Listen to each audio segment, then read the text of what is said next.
Good afternoon, and thank you for joining us here on the Redhawks Sports Network. Jack Bartek alongside Campbell Donovan here at Yogi Berra Stadium, Montclair State, coming in at 15-5, welcoming the Kean Cougars to town at 12-8. A little conference matchup. Montclair State looking for revenge from yesterday, where they fell to the Cougars 7-5. Ben Levine on the hill for the Redhawks, and he starts out the day with ball one to Frank LaJudas. Jack, it's good to be here with you, and we're already so far we're hearing this Kean dugout hooting and hollering from the other day when they beat when they beat Montclair State and came back. Yeah, no love lost between these two teams as Levine falls behind 2-0 to LaJudas. Levine having himself a pretty nice season, coming into this one with a 2.74 ERA. That's good enough for 8th in the conference. LaJudas squaring to bunt, pulls back, and Levine finally finds the strike zone for his first of the day. That'll push the count to 2-1. So far, all right start here for Levine, of course, behind in the count here. You want to look for either fastball or off-speed pitch. LaJudas swings through that one, and so the count all the way to 2-2.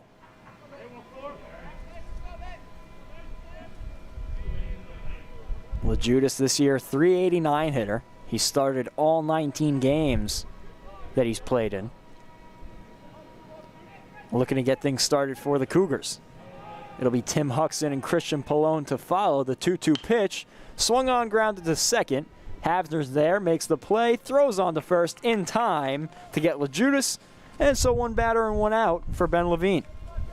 A nice little 4-3 action there, Jack, to get the inning started off. Yeah, smooth hands over there by Havner. You know, he's done a really nice job for this team this season. After a couple of years here not producing much, he's gotten an extended role this season and has made the most out of it. He's been solid in the field, and you saw right there, staying down on it on this Yogi Berra field. It can provide some treacherous bounces with the off season of the New Jersey Jackals. This one grounded right back up the middle. Havner some more action. Throw on to first in time once again. And so two batters and 2 groundouts to Eric Havner, getting a lot of action to start in this one. Good work there again. The little hopper up to his chest and firing it off the first baseman, Peter Constantino. Second baseman, number 18, Christian Pallone. And now it'll be Christian Pallone at the plate. He's having a spectacular season for the Cougars, .424 on the season. That's good for 3rd in the conference. And the first pitch from Levine, grounded once again to second base. Havner gets it on the check swing, makes the throw in time. And so a 1-2-3 first inning for Ben Levine. Eric Havner with 3 plays at second base, and Montclair State comes to bat in the bottom of the first.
Leading up for the Redhawks, Back third here baseman at number Yogi 9, Berra Stadium, Joe Jack Bartek alongside Campbell Donovan. If you're just joining us, for the Cougars, it'll be Kevin Stewart on the hill, the grad transfer from Ramapo.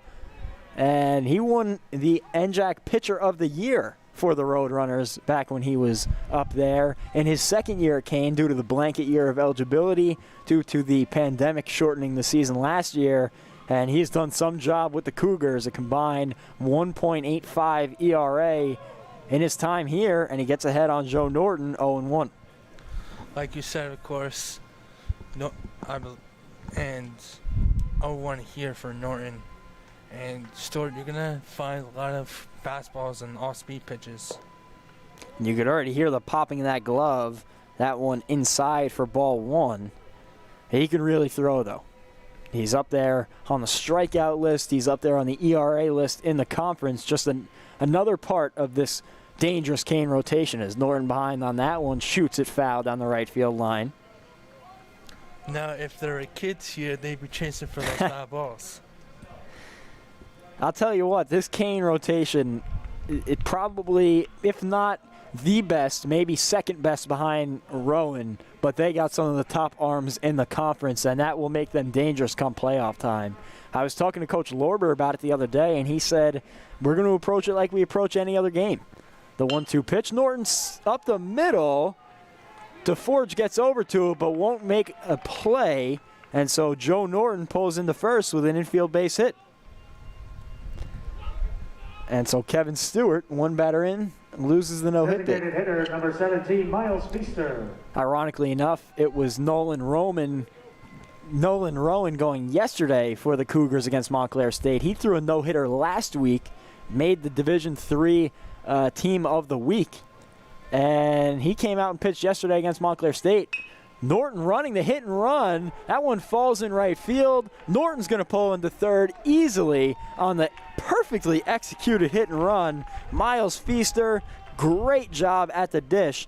And Montclair State has runners at the corners with probably the player of the year in the conference, at least to this point, in my opinion, Peter Cosentino up at the dish.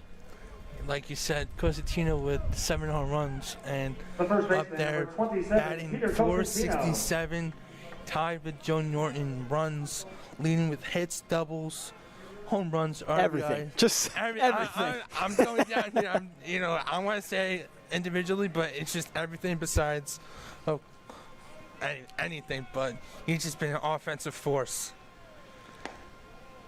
And Stewart falls behind 1-0. That one looked like it missed outside a little bit. So in some trouble here early with runners on the corners after 2 hitters. But Nolan Rowan, who threw the no-hitter last week, pitched yesterday. Montclair State knocked him out in the second inning, giving up 5 runs. So they were all over him. Second pitch to Cosentino. That one catches the outside corner. But ironically enough, then it was the bullpen that shut down Montclair State. It was on here, Jack. Yeah, Daniel Cusano coming in and stifling that Montclair State order. Throw over to first. Maybe just to check over on Feaster. Didn't look like the best move out of Stewart. He's also got Norton, who is very speedy around the backs, too, over at third base. Yeah, got to be careful here. Montclair State, one of the most aggressive teams in the conference on the base paths. The 1-1. Cosentino puts a healthy cut on that one, fouls it back to the screen, and he'll fall behind 1-2. You know, if you could pick one guy to be up in this situation, it would have to be Cosentino. Coach Lorber told me the great thing about him is he'll do anything the team needs, whatever it may be. He's played a bunch of left field this season, had never played it before, of course, moving over from his traditional first base. So he's a team guy. See if he can drive one in here, shoots that one foul off the screen. And Peter Cosentino, mind you, of the home runs that he hits, he can hit the ball anywhere that needs to be, and that's what makes him great. The powerhouse from White House Station, Cosentino, looking to add to his RBI total right here. 3rd in the conference in RBIs this season. And he grounds that one through the hole on the left side. A base hit, and Montclair State has an early 1-0 lead. Who but Peter Cosentino? Like you said, the powerhouse from White House Station, just getting past the left side there, bringing in Joe Norton. Redhawks up by The right fielder, one number run 15, already. Andrew Olworther. And now it'll be Andrew Olworther looking to tack on some more. Olworther hitting 377 this year, having himself a pretty nice season.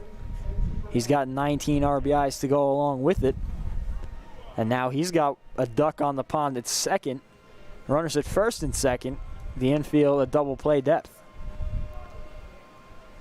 First pitch. That one just catches the outside corner. And so Stewart gets ahead on Olworther 0-1. A little there, then letter in there, Jack high strike. And you see Kean is a little shaded when you get the first baseman in a little bit. Of course, the corners are in to prevent the big gap on that middle. right side of the infield. Olworther squares the bunt, gets it down. Stewart looks to third, now decides to go to first, makes the play, and so one retired, but Montclair State does the job. Olworther gets the runners into scoring position. So that'll be 1-3 on the sacrifice. Center fielder, number 20, Michael Murphy. That's good small ball action Yeah, from the Redhawks. doing a job. And it Exactly. brings up Mike Murphy. He had a shot to left field yesterday.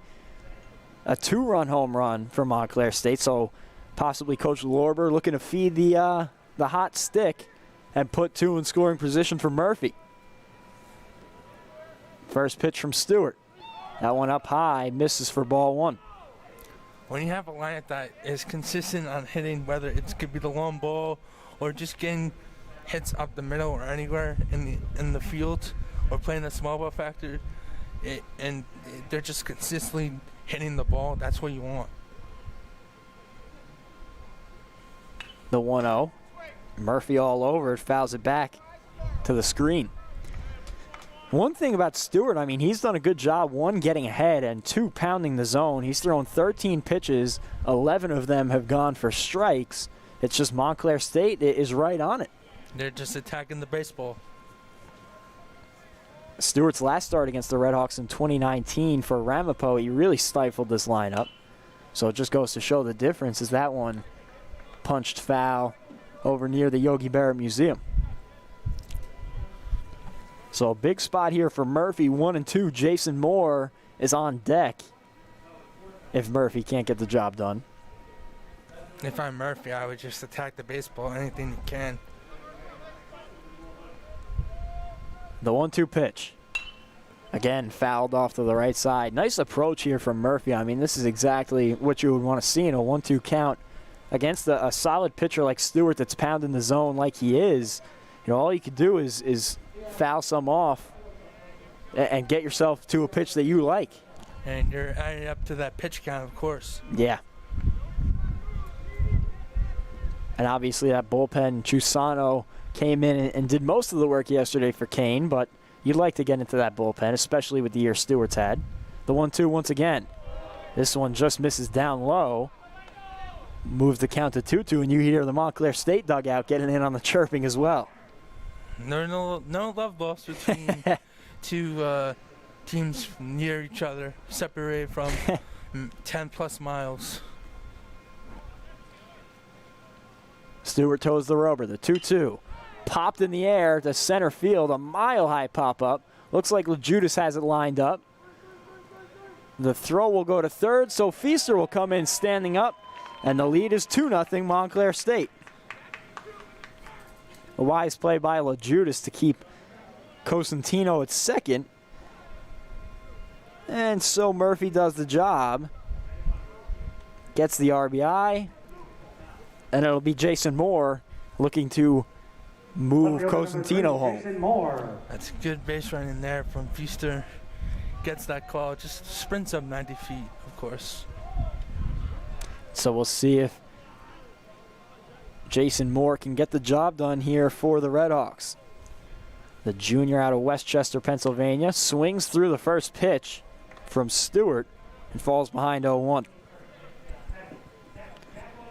But already I think you have to be pretty happy if you're Montclair State putting 2 on the board in the first against Kevin Stewart.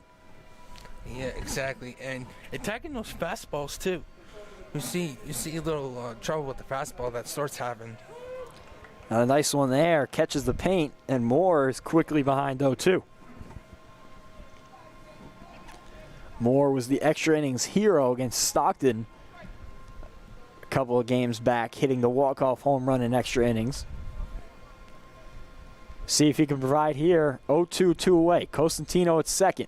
Swings through the curveball, so Stewart works out of a little bit of trouble, but not before the Redhawks put up 2. They head to the second, leading 2-0.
The Cougars right fielder number 9. Back here at Yogi Berra Stadium, Jack Bartek alongside Campbell Donovan. The Kean Cougars come to bat here in the top of the second. Ben Levine worked a 1-2-3 first inning. It'll be Zach Marzano looking to start things off for the Cougars in the second. Mike Lapchinsky and Mike Medvitz to follow. First pitch from Levine in there for called strike 1. So I'd say a pretty good start so far for Levine and the Redhawks. A good start for him, but also Mr. Eric Hafner on second base, getting 3 putouts. That one up too high for ball 1. So we'll see if Kean can break through here in the second. Montclair State also was off to a big lead yesterday, 5-2, before Kean scored 5 unanswered to finish the game. That check swing looked like he had Marzano tied up, but the first base umpire will say he held, so the count moves to 2-1. Those are always tough to call when you're up here, or... Yeah, never a fun one, especially for the field umpire. 2-1, up high, and so a 3-1 count now to Marzano. Advantageous situation for the leadoff here in the second inning. If I'm Levine, I'd go to the fastball, try to get him to swing. I wouldn't deal with the off-speed pitch just in case it goes high. The 3-1 goes right at Marzano, who fouls it over the VIP box down the right field line. Never know the right terminology for that box. What is it, the owner's box? I don't know. I mean, luckily I'll be here this summer, but I still don't know. I guess it's dedicated to Yogi Berra. The payoff pitch from Levine, this time fouled again, same spot. So the parking lot getting some action here in this battle. Yeah.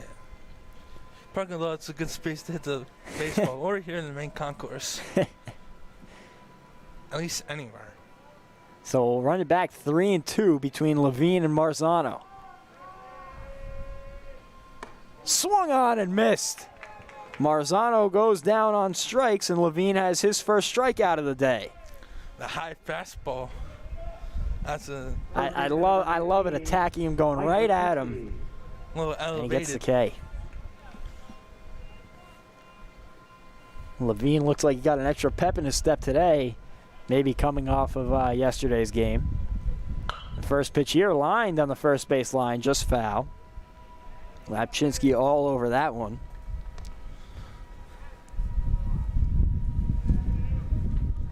Lapchinsky a .360 hitter so far this season. Looking to get Kean started here in the second. Huge shift on him right now. Looks like they have Reyes near the second base bag. This time he shoots a foul down the left field line. Yeah, over that area, that's usually like no man's land if you're Yeah. trying to get a foul ball. Yeah, Murphy has shifted all the way towards that right center gap. Allworth are following suit down the line, and now Murphy shifts back towards center. And the shift evening out a little bit with the 2-strike count. The 0-2. This one grounded to second. Havner some more action. Makes the play with ease, and there's 2 away quickly for Montclair State. Another 4-3. Pretty good day so far 4 for putouts. Havner. Not bad to write that in the book 4 times. No, not bad at all. Number 5, Mike Medveds. Now it'll be Mike Medveds, the designated hitter for Kean. First pitch to Medveds. Pops it into the left side. Norton and Reyes ranging over. Reyes takes charge and makes the play. So another quick inning for Ben Levine. He's holding the Cougars in check. Montclair State leads it 2-0 as they come to bat in the second.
Anthony Guarino. Back here on the Redhawks Sports Network, bottom of the second, Anthony Guarino, the catcher leading off for Montclair State.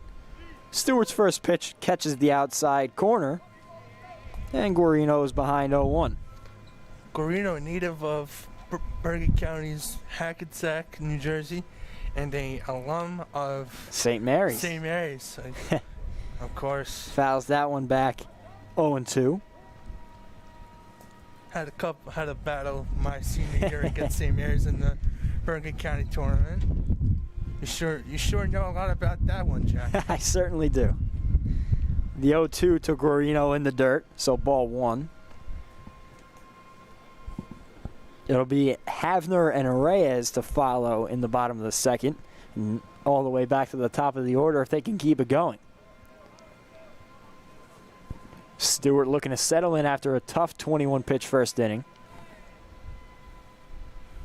The 1-2, that one in the dirt. Guarino helping out his fellow catcher, picking it up and handing it to him. A 2-2 count.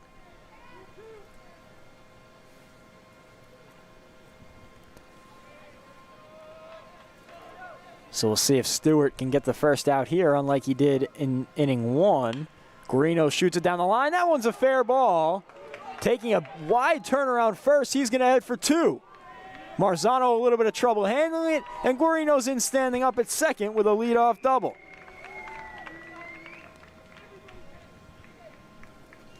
Really nice approach there from Guarino. 2-strike count, punches it the other way. And now Montclair State, one batter in, already another runner in scoring position. Baseman number 7. It looked like Levchinsky was shaded over a little left and couldn't get over. I was going to say, giving up a lot of that line, and Guarino took advantage in a big way. That's something normally you don't see from first baseman. And now they'll have Lapchinsky all the way in on the grass for Havner. It seems like they're expecting bunt. We'll see if Coach Lorber answers. And he does. A perfect bunt down the third base line. This is going to be a tough play for Stewart. He doesn't have time to make the throw. And Havner's in at first base with a bunt single. Nice little infield signal. And Havner already having a day, offensively and defensively. That is wonderful fundies, as Keith Hernandez would call it. I mean, that is a perfectly placed bunt down the third base line. It looked like Stewart and Josh Jackson behind the plate had some communication issues on who was going to field it. Stewart took a second too long looking at third base and didn't have a play on the speedy Havner. So same situation as the first inning. Runners at the corners with nobody out for Hayden Reyes. We'll see if Stewart can work out of this one, unlike the first inning. The first pitch, Reyes squared to bunt, pulled back, it's inside for ball one.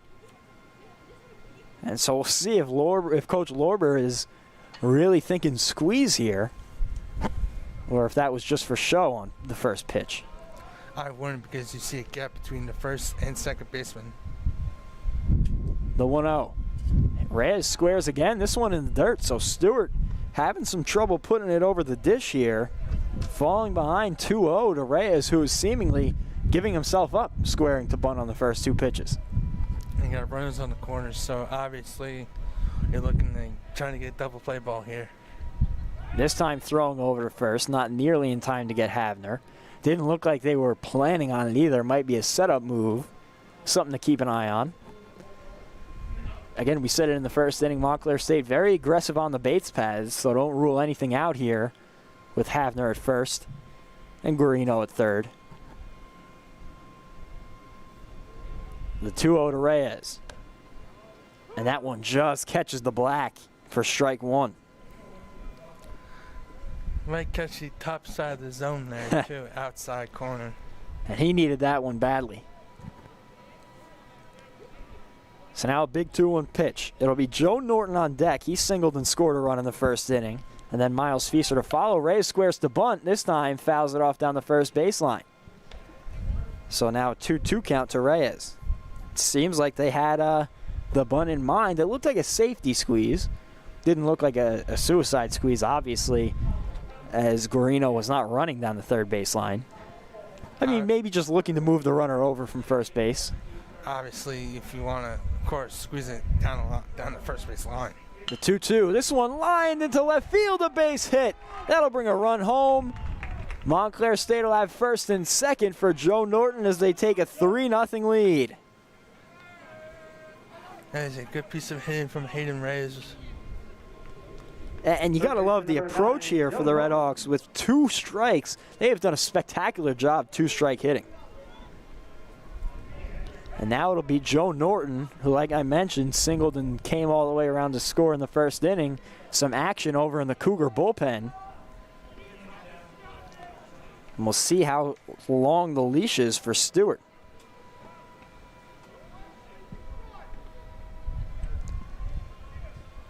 The first pitch to Norton, he squares the bunt, pulls back, and gets ball one. So Stewart, who did such a great job attacking the zone in the first inning, now really struggling to find the strike zone in the second. And Kean has that third base cover drag bunt situation on with the infielders. Yeah. Expecting the bunt from Norton with runners on first and second and nobody out. This time he doesn't pull, and he grounds it over to short, and it's through. It gets under the glove of DeForge. 1 run comes in, and the runners advance to second and third, and the floodgates are opening on the Cougars here in the bottom of the second. Wow.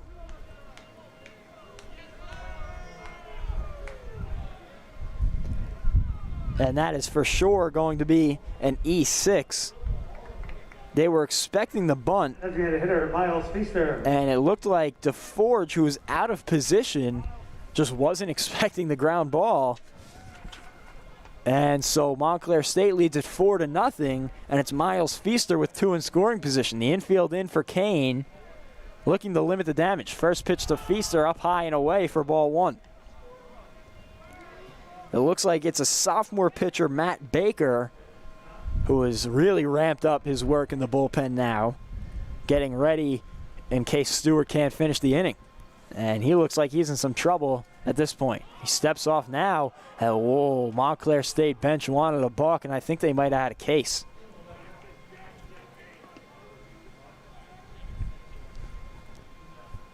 You hear that Redhawk dugout animated right now.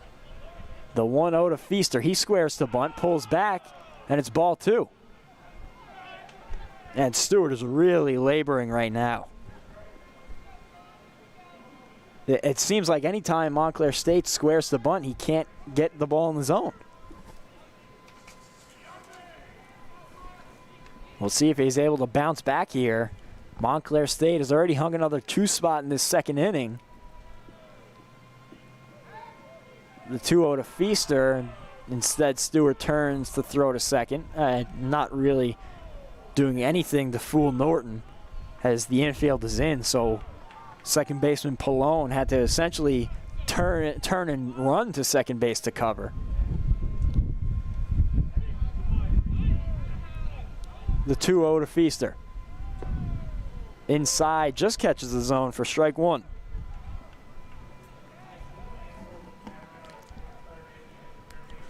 I think they're very worried on the bunt situation and not worrying about getting their first out. They're constantly yeah, I mean, too much. I think Coach Lorber is doing a great job playing some mind games here with this Kean defense.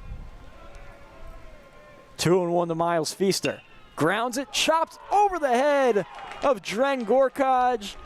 2 runs will come in, and Montclair State extends the lead to 6-0 here in the second inning. Miles Feaster delivers, and the Redhawks are really piling it on with 4 in this inning.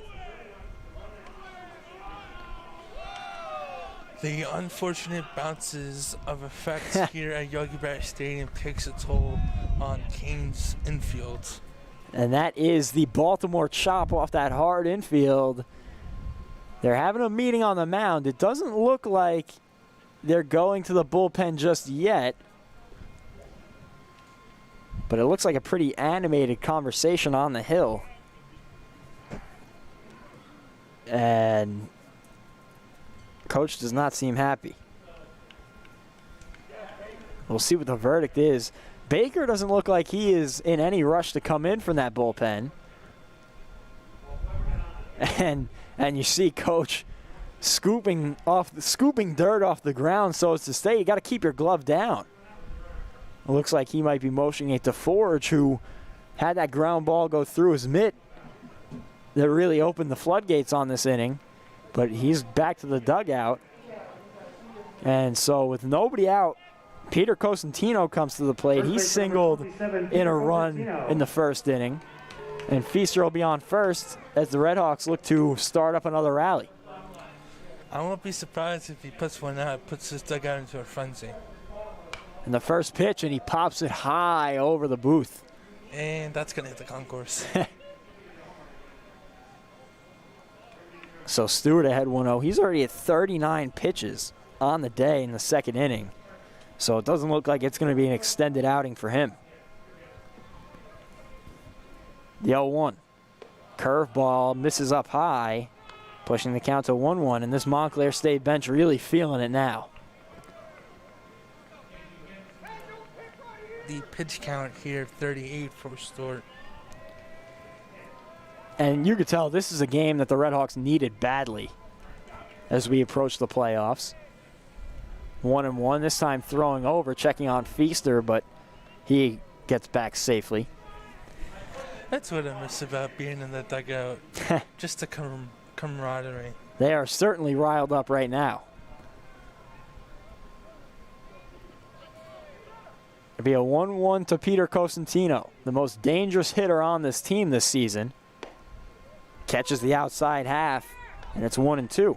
It was 1-2 to Costantino last time before he took care of business with the base hit, driving in a run. We'll see what he can do with the 2-strike count this time. He's a hitter's hitter, Jack. He could put the ball anywhere. The 1-2 offering. Lined up the middle, that's a base hit. Feaster looks like he's headed to third. The throw is not even going to make it there. Miles Feaster slides in safely at third base, and Peter Costantino, like you said, just a bona fide hitter. Another 2-strike count and another base hit. And Andrew Olwerther will come up with runners at the corners, and still nobody out from Montclair State. You have to wonder how much longer Kean is going to wait. Coach Iavero is going to stand in that dugout until Baker comes out in relief. So now Olwerther looking to add to a 7-0 Montclair State lead. First pitch. Takes it up high for ball 1. And you're looking for Montclair State. They have NJCU for 2 tomorrow, and then they get a 2-game set with William Patterson and a 2-game set with Rowan, 2 teams nationally ranked. So no joke of a schedule here down the stretch. That one misses down low to Olwerther, 2-0. So this is, like I mentioned, the game that Montclair State needed pretty badly. They're in good shape in the conference right now, tied for third in the conference standings with Kean at 7-4. And that one misses outside. Olwerther all the way to 3-0. And that's a call that Stewart has gone so far. That outside corner just missed a little past the line. First base is open in the case of a walk, and Stewart just catches the zone there for strike 1. It would be Mike Murphy on deck, though. He flew out to center in the first inning and scored a run, but he had the big bopper to left yesterday for a 2-run home run, so probably not the guy you want to pitch to with the bases loaded and nobody out. The 3-1 to Olwerther. Curveball catches the zone for strike 2.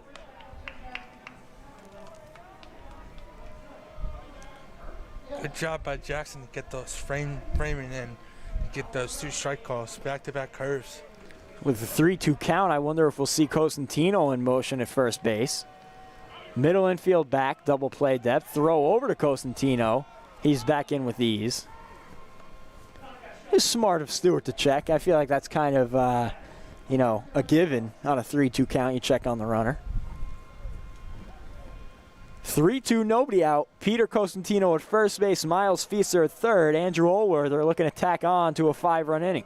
The 3-2, shot foul. Ooh, and right back to Stewart at the mound after hitting the Kean dugout. Jackson offers up a new ball, and Stewart takes it. Looking to reset here on the 3-2 count. If I'm Stewart, I'd go back to that curveball ball. That off-speed pitch to get. Really don't want to miss here if you're Stewart. You can't put another guy on. 3-2, nobody out. Fouled again by Olwerther. Nice at bat. It's that curveball action, Jack. If it looks good, chase it.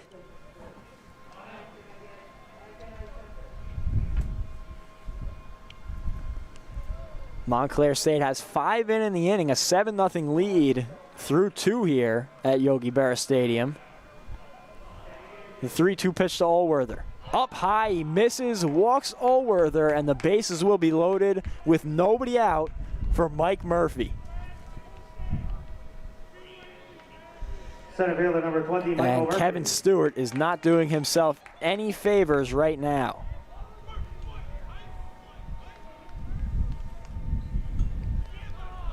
And now we'll get a mound visit, and this one might be Baker. Baker looks like he's headed in, and so that looks like that's going to do it for Kevin Stewart's day. Probably one that he'll want to forget. He went 1 inning through 50 pitches, 8 hits, 6 runs, 5 of them earned, a walk and a strikeout. And so now it's going to be the sophomore Matt Baker looking to clean up the mess. We're going to take a quick break, and we'll be right back to see if Montclair State can add on.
We're back here on the Redhawks Sports Network. Matt Baker on the hill for the Cougars. Bases loaded, nobody out for Mike Murphy. The first pitch is in there for called strike one, as Murphy really looks to blow this one open.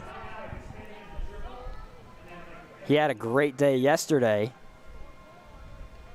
including that 2-run home run that I mentioned.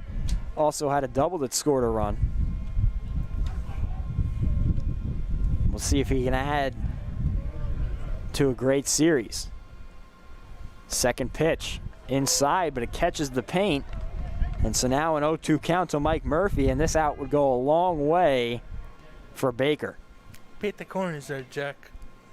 That's the name of the game sometimes. 0-2 count. Nobody out yet for Kean in the bottom of the second. And Murphy swings through that one, so Matt Baker comes in and gets the strikeout of Mike Murphy to start the inning. A huge out for the sophomore. 3 pitches there. 2 fastballs inside and a looks like a slider or a curveball to get Murphy swinging. And now it'll be Jason Moore. He struck out his first time up. Looking to drive some in. 1 away for Montclair State. First pitch inside, almost caught Moore. So we'll see if Baker can work around all the trouble here in this inning. Stewart certainly left him with a mess. And Moore calls for time. Baker taking a little bit too long.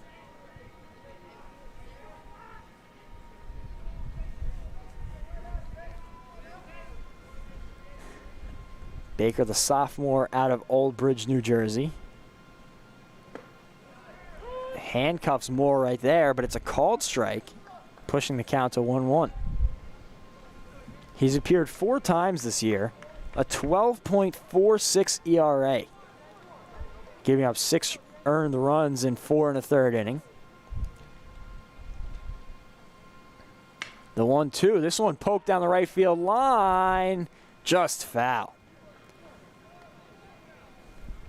And so a 1-2 count for Moore. And again, Baker looking good here.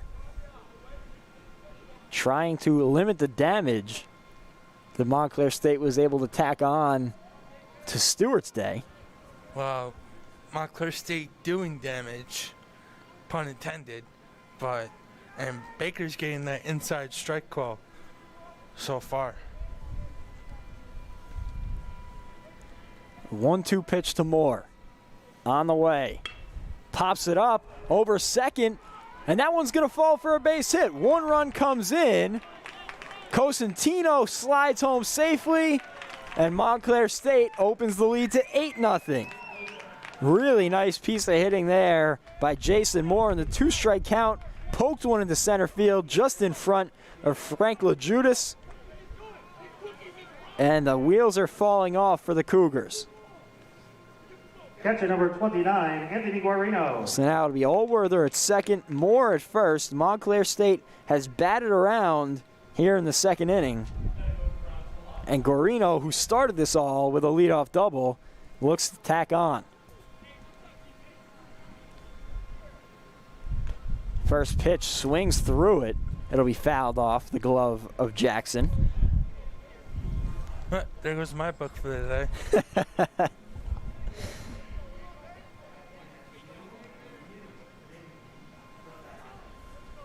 8-0 lead for Montclair State. The offense has exploded.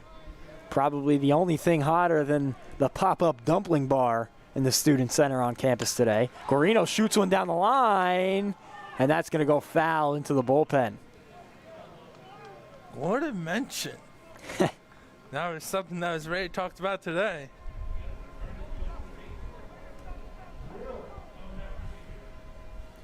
So Baker already let in 2. Those won't be charged to him. Those are Stewart's 2 earned runs.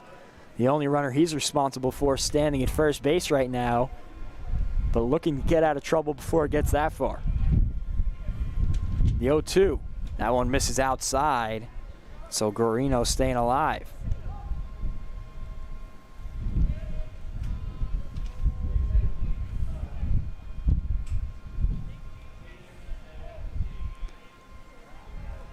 1-2 count to Guarino. Allworther at second. Moore at first. Curveball. He grounds it down the right side. That one's through for a base hit. Allworther's going to score easily. Moore is going to make it all the way to third. And the lead is 9-0 Montclair State. Wow.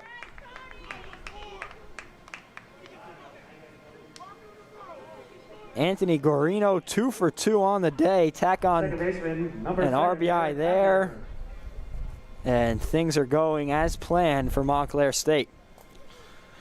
It's a hit party. And everyone's invited. Now Havner, he had a single, came all the way around the score at the start of the inning. Seems like forever ago. First pitch to him, he takes it for strike one.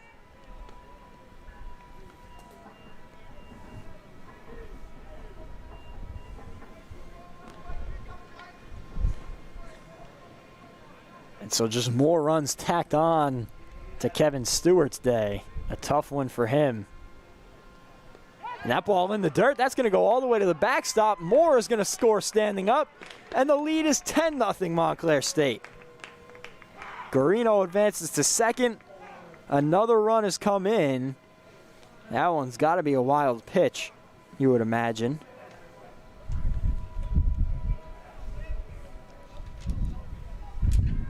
And so it'll be 1-1 to Eric Havner.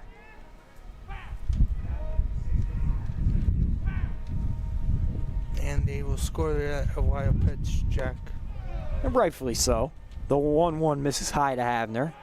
Count 2-1 now.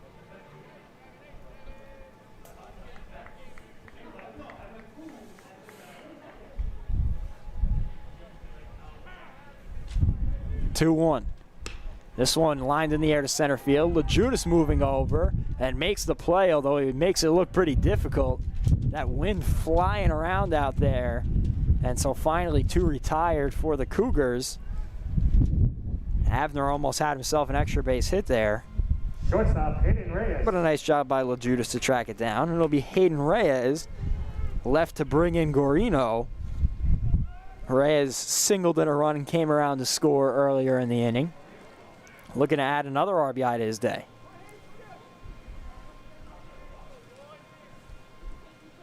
First pitch. Inside, catches the inside corner. And I will say, pretty consistently, Frank Endel has been calling that strike behind home plate all day. Yeah. Very consistently, especially with Baker on the mound. Yeah. He's getting that painted corner. Curveball drops in, just missing. So the count 1-1 to Reyes.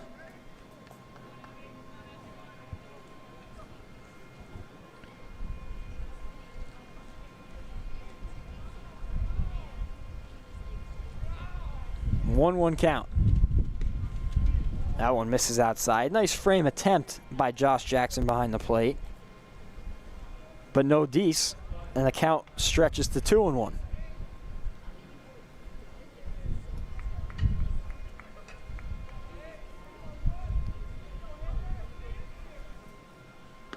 Pitch, that one misses away, all the way to 3-1 now to Reyes. Joe Norton waiting on deck if the inning goes any further. Baker looking to work out of trouble. Already an 8th spot in the second inning for Montclair State. The 3-1. That one's down. Oh. Reyes thought he had ball 4. Threw his bat towards the dugout. And Endel behind the dish called strike 2. And now Reyes has got to step in. Never a good situation. The umpire always feels slighted there. So, you know, the zone maybe expands a little bit after that. Yeah, especially with the score right now. 3-2 count. This one grounded down the first base line, almost bounces over the head of Lapchinsky, but he makes the play, and the side is retired, but not before Montclair State brings 8 across to take a 10-0 lead as we head to the top of the third.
Gokaj. Back here at Yogi Berra Stadium, Jack Bartek alongside Campbell Donovan. Top of the third inning now.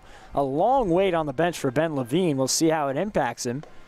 First pitch to Dren Gokaj. Misses inside for ball one. Kean hasn't even been all the way through the order so far. Montclair State gone through their order twice through 2 innings. And Levine behind 2-0 quickly in this at-bat.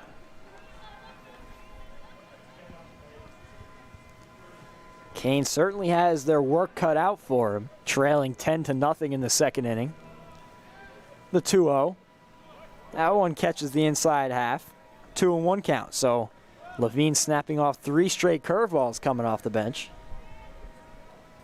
to Gokaj. Swings through that one, pushing the count to 2-2. Levine wasting no time getting back up on the hill and getting to work. The 2-2. Misses outside, so it'll be a full count to Gokaj. I'll look for a fastball here from Ben Levine. Go right at him. He's done that pretty much all day, so I wouldn't be surprised to see it once again. Toes the rubber, the 3-2. Swung on and missed. Second strikeout of the day for Levine, and he continues to work through this Kean order. Now it'll be Josh Jackson stepping to the plate with one away. Number 33, Josh Jackson. Man, if I had those case signs out like they have in Fenway Park, I'd have a million of them in my back seat.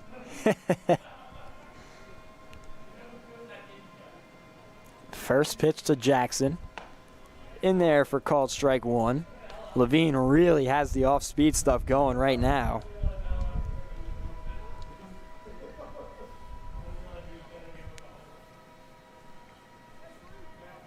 Connor DeForge waits on deck. The 0-1 misses way outside for ball one.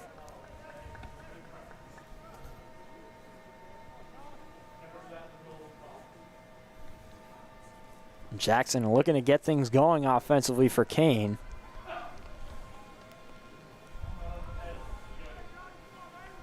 Levine sets the 1-1. Swung on and missed, and he had Jackson handcuffed right there. Tough to step in the box after a swing like that. Chris Sale-esque from Ben Levine. Yeah, there is not much you can do about that one at the dish. A 1-2 count. In the dirt. Can't fool Jackson, so it'll push to 2-2.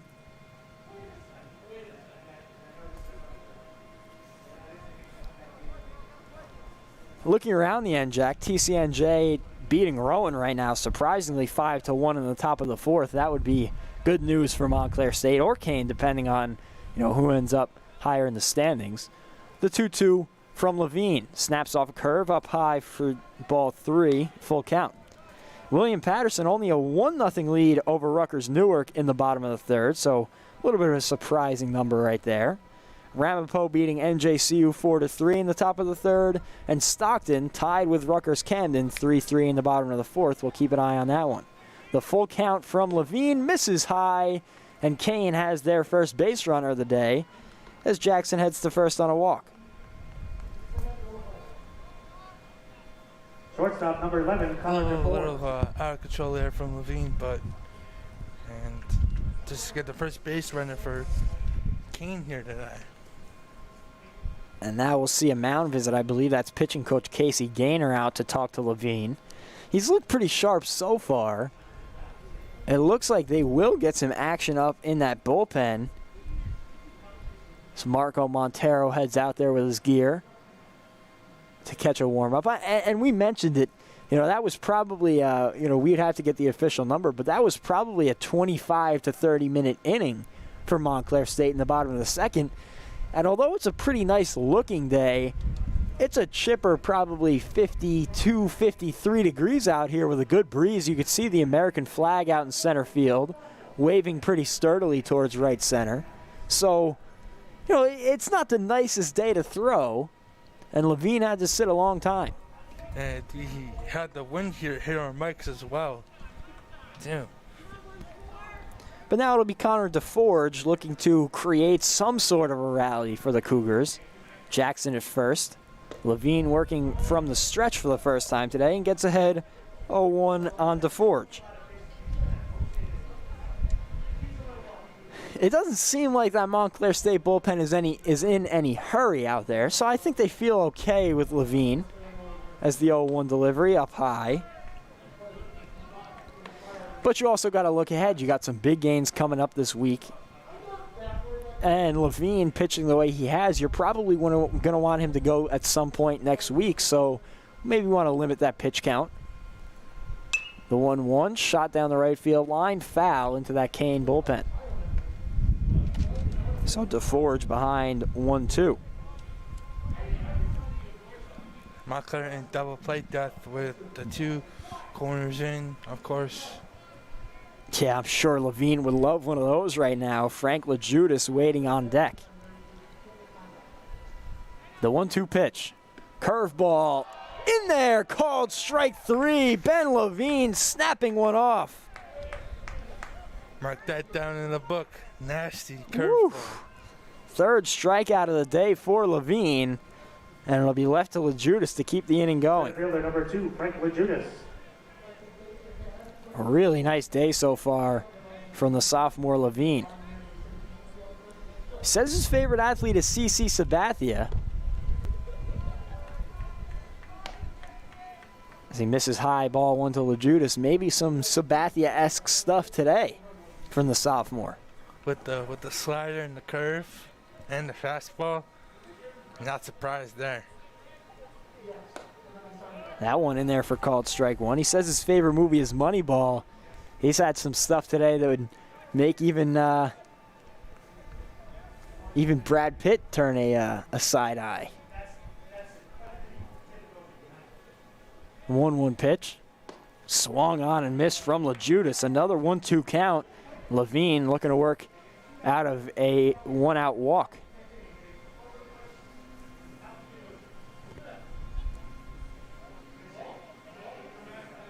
One, two away. Josh Jackson on first.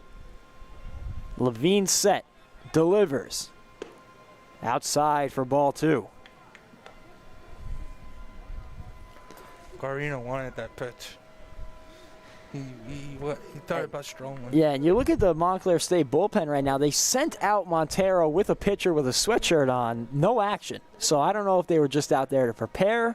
But Levine has looked pretty solid looking to get out of this inning here. 2-2 count to LaJudas. Popped foul. Maybe into lot 20 over there. Hope you didn't park over there, Campbell. I don't park, I walk. Oh, smart man. Although I don't think that one would have went far enough for lot 20. I think that's in the track over there. DeGuardi Field. Yes. The 2-2 count once again. Levine delivers. Grounded up the middle. Havner's there. Makes the throw on to first just for fun. Retires LaJudas. And so after 2-1-2-3 innings, a 1-2-3-4 inning for Ben Levine, he is working. Montclair State leads at 10-0.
Back here at Yogi Berra Stadium, Joe Norton looking to lead things off for the Redhawks. Matt Baker staying out there for a second inning in relief for the Cougars. And he gets ahead on Norton, 1-0. Telling you that inside strike, working every day. Baker only had one earned charged against him last inning. He gets ahead 0-2 on Norton here. Norton has scored twice today. Had a base hit in the first inning, reached on an error last time. The 0-2 from Baker. That one in the dirt for ball one. Baker was given the tall task of coming in with bases loaded and nobody out after Kevin Stewart couldn't get the job done. And I'd say we worked pretty solid based on the conditions. The 1-2. Norton drives it into the gap. LeJudas ranging over, not going to get there in time, and Joe Norton looks like he's going to have extra bases. The throw coming into second, not in time, and Joe Norton has himself a leadoff double. They had LeJudas shifted over a little bit into right center, and although that one hung up, the wind helping LeJudas out, he couldn't get there in time, and that's a long throw in from left center. Well, the wind kind of like tailed a bit on the pitch. Yeah. And then the ball just like sat there dead and it just fell in. Now it'll be Miles Feaster.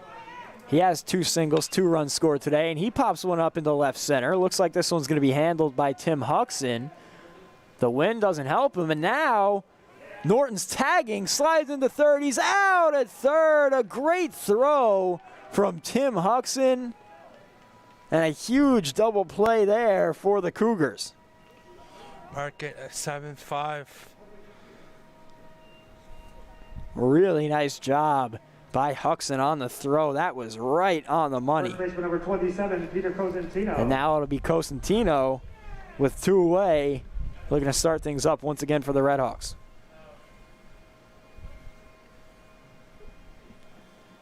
First pitch misses inside for ball 1. Cosentino has 2 singles, scored a run in the second inning.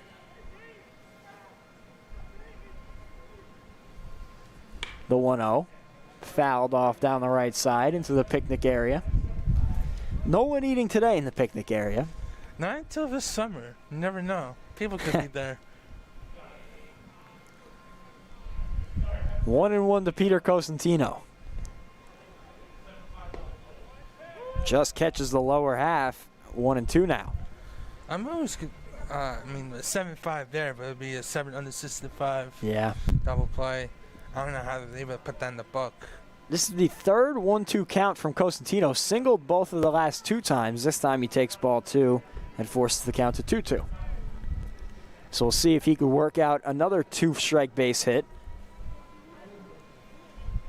You never know. He can generate offense all on his own. 7 home runs this year, so don't put anything by him. The 2-2 delivery from Baker. Grounded up the middle. Pallone ranging over, has it, makes the throw into first. And so a quick inning aided by some not great base running by the Redhawks. Kean out of the inning, trailing 10-0, heading to the 4th.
top of the fourth here. Kean looking to get something going. Tim Huxon made the great throw from left field to cut down Norton in the field in the last half. Looking to start it up for the Cougars here.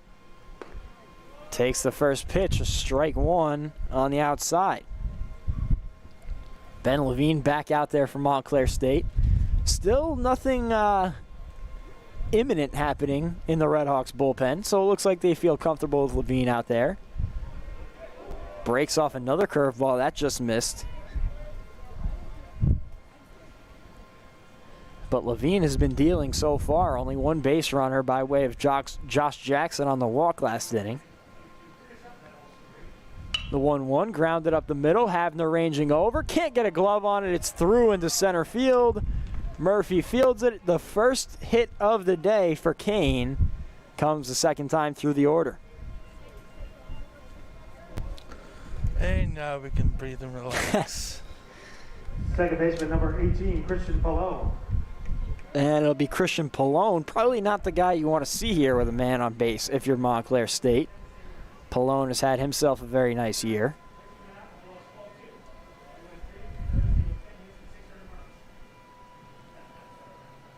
.424 hitter on the season. Takes that one up high for ball one.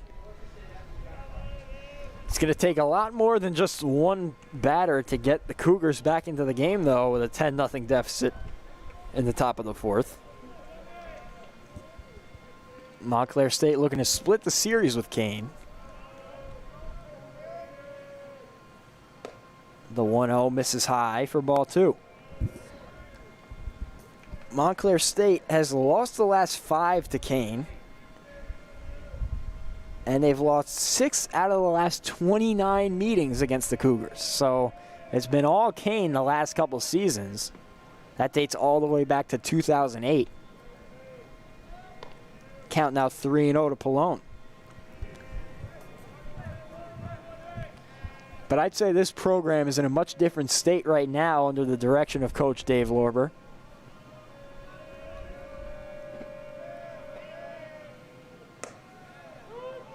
Pallone thought he had ball 4, but he'll have to come back as that one caught the zone. 3-1. Levine looking to work all the way back.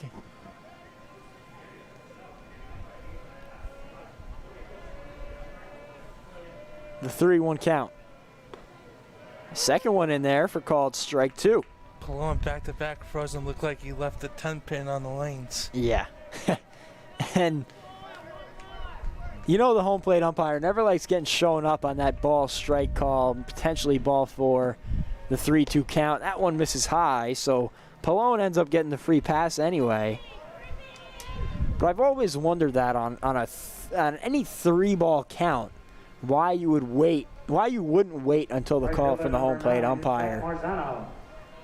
You know, we saw it before, hurt the Redhawks.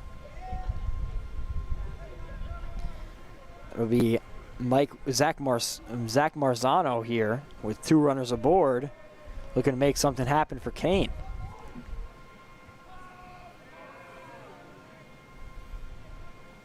First pitch to Marzano in there for called strike 1.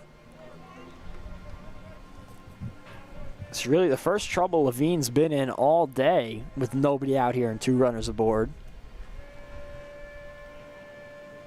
Big batter here with Marzano. That one in the dirt, blocked by Garino. The runner's going, throw to second won't be in time. And so 2 in scoring position now for Kean. We'll wait for the official scoring on that. What do you have on that? Pass ball or wild pitch, Campbell? Well, he did block it. So, and they're going to give a wild pitch. That doesn't surprise me. He did get the protector on it, just didn't keep it in front enough to keep the runners where they were at. This one swung through from Marzano. 1-2 count.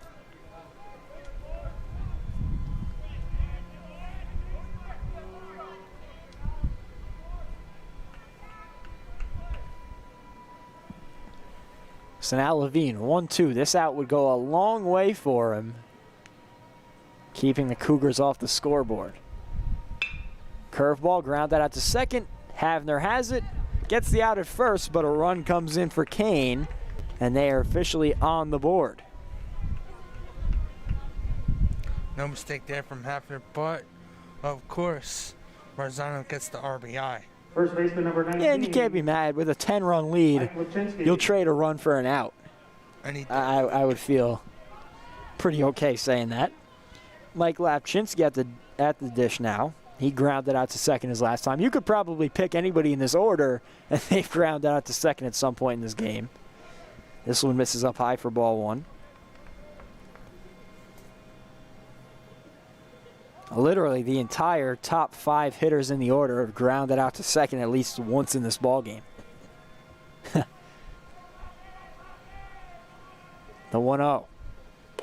Misses way high for ball 2. So now Levine may be showing some signs of tire. Still not too much doing in that Montclair State bullpen. Some jogging around. Nobody up throwing yet, not even a light toss. The 2-0. Just catches the outside corner for strike 1. Maybe a little bit of a generous call. Home plate umpire Frank Endel. I'd say he's doing a pretty good job today. He has. He's been consistent. Yeah, consistent. And that's really all you can ask for. 2-1. Lapchinsky squares the bunt, gets it down. And the throw goes wide at first base, and a run will come in. Lapchinsky heads all the way to second, and so Montclair State with their first real botch of the day. Pallone scores. Lapchinsky to second on the error. And so Levine hurting himself right there. And Pallone, no chance he would have been able to score on that. They would have had Lapchinsky at first by a good 2 steps, but the throw was way up the line. Couldn't be handled by Cosentino. And so now it'll be Mike Medvitz looking to push another one across with a runner in scoring position. The lead down to 8 now.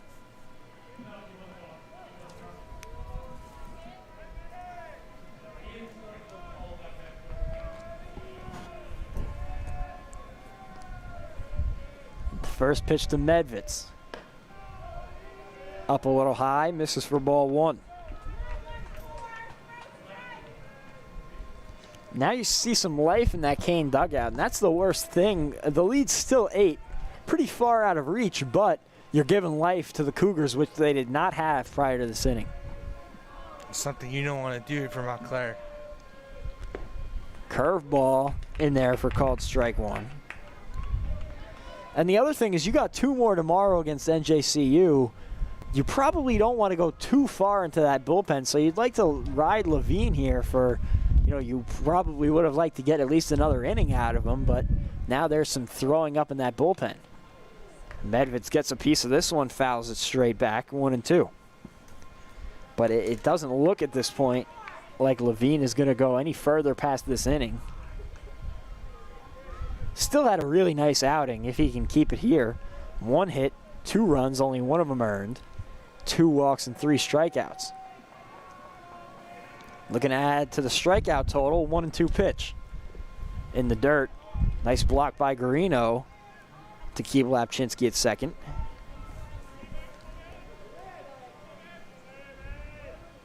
Clear skies at Yogi Berra Stadium today. Strong wind blowing out towards right field. Dren Gokaj on deck for the Cougars. The 2-2 count to Medvitz. Just misses. And the count will run full. I think Levine wanted that one. See if he can recover here with the full count. I go with fastball. 1 away, Mike Lapchinsky on second.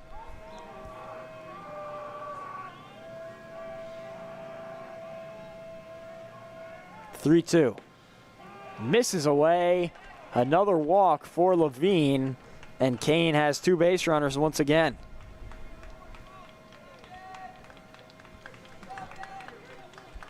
And now Garino's going to go out and have a conversation. Joe Norton, Hayden Reyes, and now Eric Havner all following suit. Cosentino also heads towards the mound. No coaches, though. So it looks like this was Guarino who sequestered this meeting, and now we'll see Casey Gaynor joining the fray. And in fact, they're going to go to the bullpen. So what started as it looked like Anthony Guarino going out to check on Levine ends up in a pitching change. Ben Levine, a pretty nice day, but 2 runs come in this inning. Montclair State makes the call to the bullpen. They still lead at 10-2. We'll be right back on the Redhawks Sports Network.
Brian Reese on the pitch for Montclair State. And we also have a pinch hitter for Kean. It'll be number 34, Chris Ciaccio, the senior infielder. Reese's first pitch catches the inside corner for strike 1. Really the first sign of trouble all day for Montclair State. We'll see if Reese can play the fireman here. The 1-0, that comes in and hits Ciaccio. And so now the bases are going to be loaded with 1 away for Josh Jackson. So now some real concerns here for Montclair State. Hoping not to let the Cougars back in. Josh Jackson.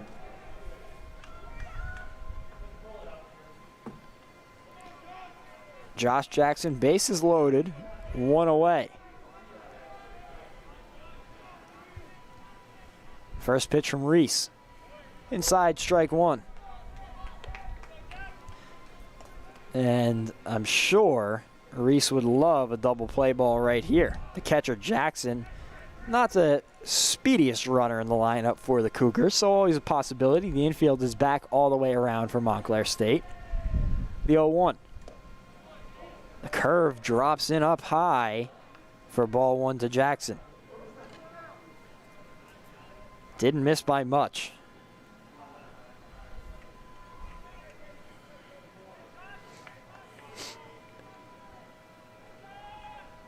One count, 1 away, bases loaded for Jackson. The pitch from Reese. Swung on and missed. It looks like it might have been fouled off. Mike Endel making the signal behind home plate. It almost looked like Jackson swung straight through that one. Mike Lapchinsky made a break for home before Endel made the signal. And so it'll be 1-2 to Jackson. This out will go a long way for Reese. That one in the dirt for ball 2. Nice block by Garino to probably save a run. We got a pinch hitter in the on-deck circle.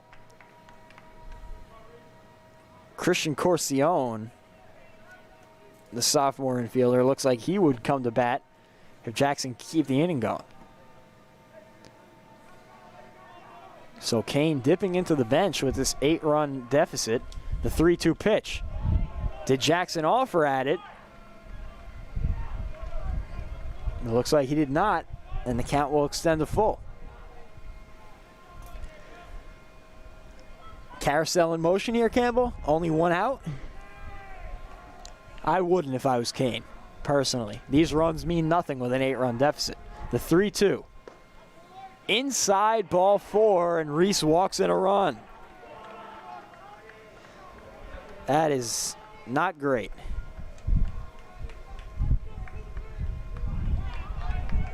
So Jackson at first. The pinch hitter for the Cougars will be Christian Corcione, sophomore out of Howell, New Jersey.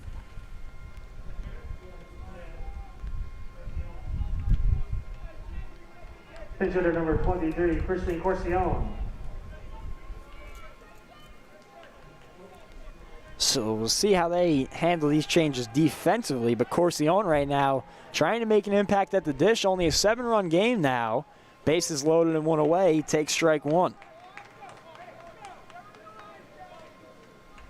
Reese looking to work out of trouble right now, coming in from the pen.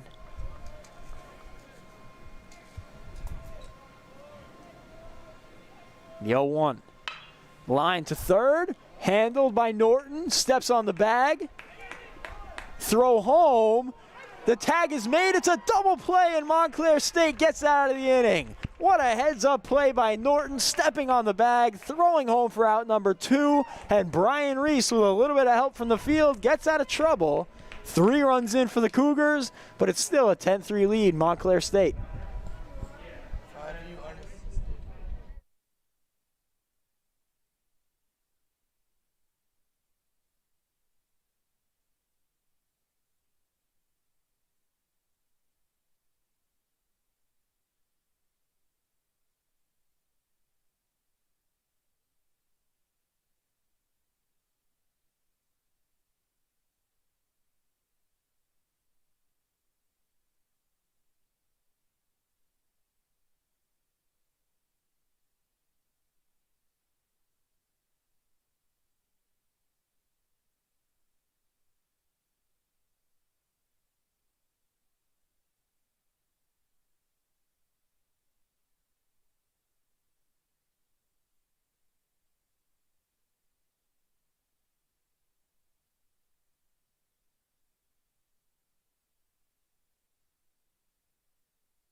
Andrew Allworther looking to get things started for Montclair State here in the bottom of the 4th. They gave up a 3 spot to the Cougars in the top half, but some heads-up defense from Joe Norton.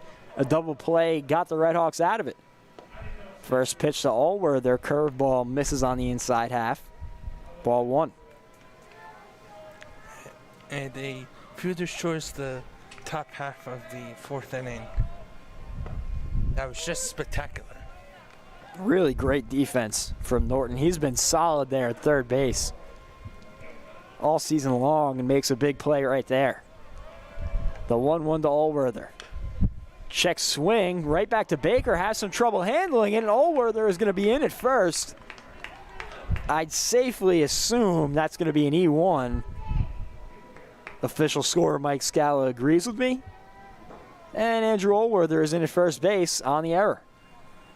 I thought Baker would probably just be casual, just catch it with his glove, but it kind of got a little hop and hit his chest, and he couldn't corral it. And so now Mike Murphy digging in for the Redhawks. Struck out his last time up. 0 for 2 after a big day yesterday.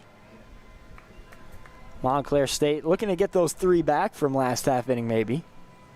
Why not more?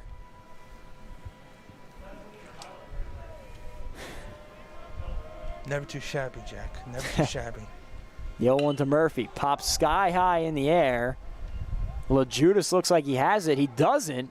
And in right field, it's Zach Marzano luckily underneath it. LaJudas looked like he was tracking it the whole way, then threw his arms up. Maybe trying to deke out Allworther at first. Pulling an Ichiro. But Marzano was there. And now it'll be Jason Moore. Had a 2 RBI singles last time at the dish, 1 for 2 on the afternoon.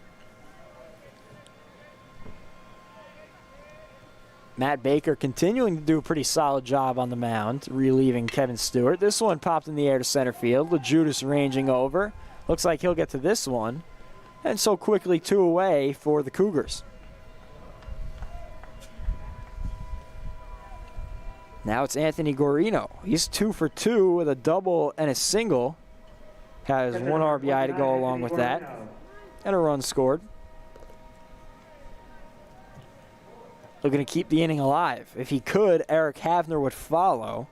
Then Hayden Reyes.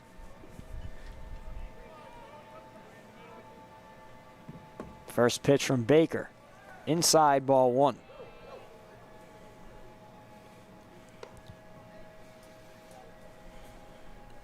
A 10-3 lead here for Montclair State in the bottom of the 4th. I wouldn't say it's safe just yet. Anything can happen here, especially in this NJAC conference. Guarino grounds to short. DeForge has it, flips on to Pallone, and that'll end the inning. So Montclair State a quick one. They come back out to the field in the top of the 5th, leading 10-3.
Center fielder Frank LaJudas at the dish, starting things up for the Cougars in the top of the 5th.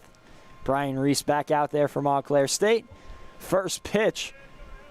That one gets by Guarino, and it looked like in the dirt it might have caught Frank Endel in the foot on ball 1. He takes a walk around. Yeah. Guarino giving him the courtesy walk out to the mound.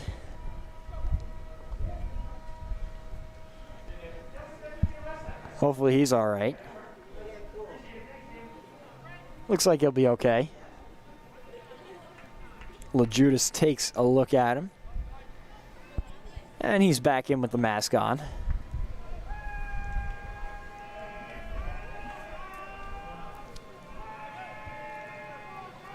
The 1-0 from Reese. This one down low, misses for ball 2. And Ben Levine here, 3 in the third, 3 Ks, 3 walks, 1 hit, 3 runs, but 2 earned runs here. And that one misses again. 3-0 count now to LaJudas.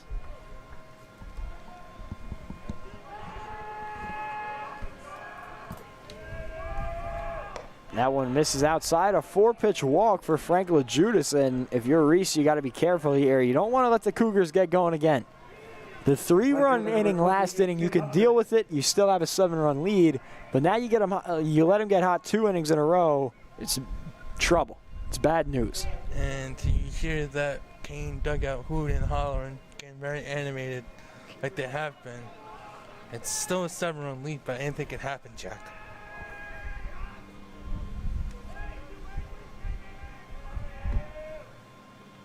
This one in the dirt, blocked by Garino, but ball 1 to Tim Huxon.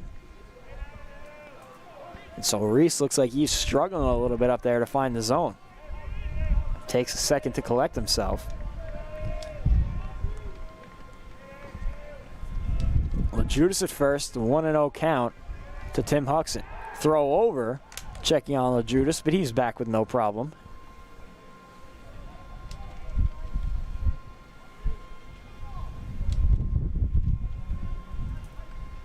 This is a game that Montclair State could really use, especially in these NJAC standings. That one in there for a called strike.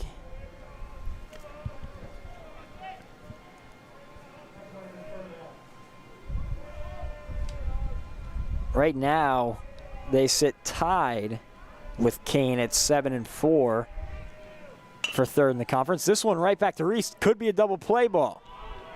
On the first in time. So Brian Reese uses the pitcher's best friend on to Reyes over to Cosentino.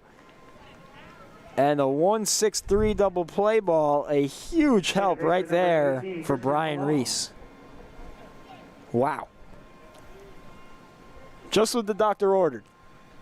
Nothing like a 1-6-3 double play back to the pitcher. So now with nobody aboard, it'll be Christian Pallone.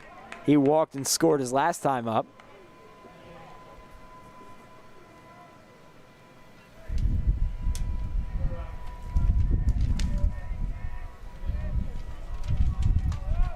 The 1-0 delivery from Reese. Pallone swings through that one. Looked like he was trying to hit that into the Overlook building out in center field. Regardless, a 1-1 count. 0-2 count. First pitch was called a strike. Didn't see the signal from Frank Endel. So 0-2 now from Reese. That one misses away. 1-2.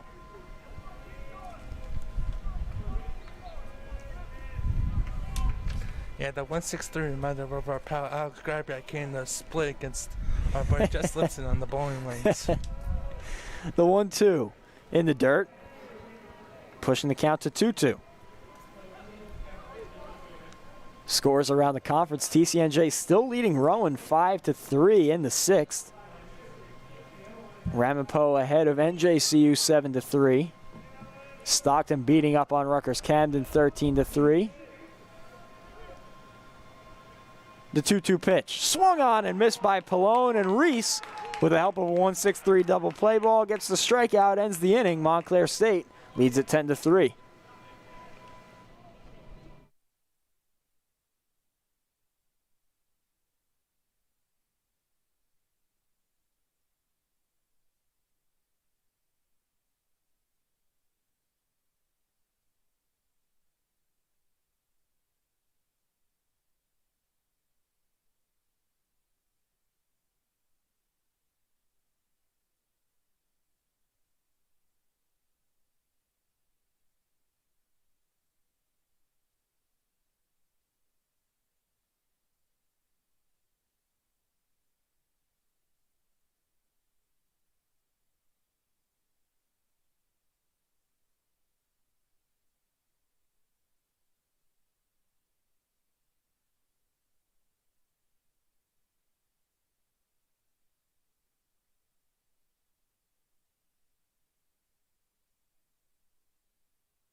back here at Yogi Berra Stadium. Eric Havner leading things off for the Redhawks. Drives one into left field. This one's going to get down in the gap and be extra bases. Havner easily around first. Huxton trying to get it in. It's a leadoff double for Eric Havner. And boy, did he get a hold of that one. Well, Kean looks like they're in Badlands again as Havner hits a double. Shortstop number 11. And so now it'll be Hayden Reyes with the leadoff double, a runner in scoring position already for the Redhawks. Top of the order to follow, so we'll see what Reyes can do here. Matt Baker still back out on the mound for the Cougars. Wonder how long he'll be able to go. Hayden Reyes squares the bunt. Jackson out behind the plate, makes the throw over his head. Reyes will move on to second. The run will come in to score. And so a miscue defensively. And now Reyes headed to third. And he'll be in safely. Hayden Reyes catches the Cougars sleeping after the error and takes advantage. And the Redhawks lead at 11-3. That is A-plus base running by Hayden Reyes. So it'll be an E2 that puts him aboard, but he got to third all by himself as Number 9, they were very lackadaisical getting the ball in. Reyes took advantage, and now it'll be Joe Norton.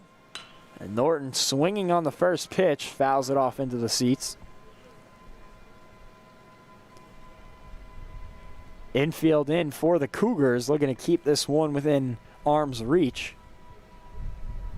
An 8-run lead right now for the Redhawks.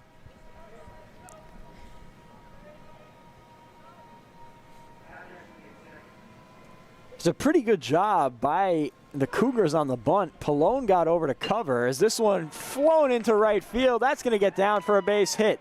Norton looking to stretch it to 2. The throw coming in. Not in time. Norton's in with an RBI double, and the lead is 12-3 Montclair State. Joe Norton made an interesting decision to tag up to third before, got thrown out this time. Hustling gets into second, puts himself in scoring position for Miles Feaster. Designated hitter number 17, Miles Feaster. So 3 batters, 2 runs have come in already for the Redhawks, and Matt Baker definitely showing some signs of tire here. No work in the Cougars bullpen right now, though. First pitch to Feaster, grounded over to second. Pallone struggling with it. Nice play to get it over to first and get Feaster. But that moves Norton over to third for Cosentino with one away.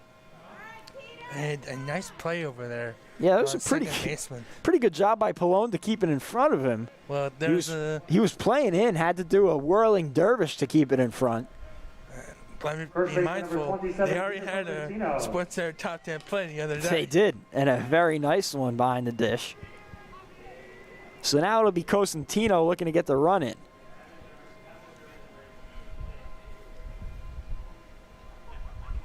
First pitch, outside, ball 1.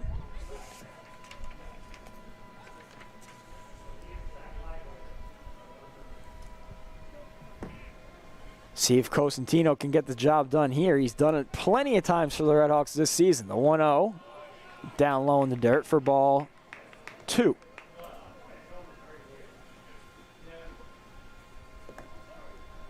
First real hitter's count for Cosentino today. He's been behind 1-2 in every at-bat before this one. The 2-0, also in the dirt, 3-0. And maybe, just maybe, Matt Baker pitching around Cosentino.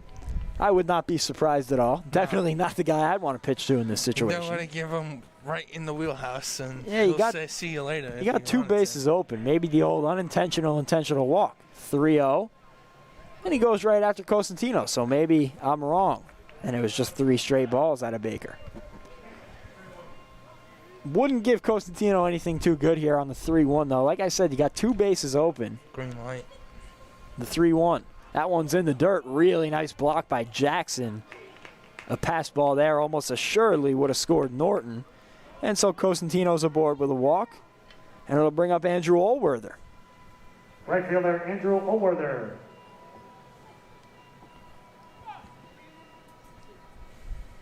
He's had a pretty quiet day. Sacrifice bunted in the first inning, walked in the second, and reached on an error his last time up. So a strange day for Andrew Allworther.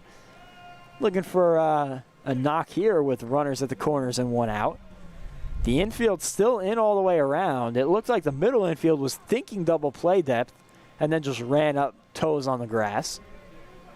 First pitch to Allworther. Runs inside for ball one. I'm sure Kean hoping that Baker could push through this inning.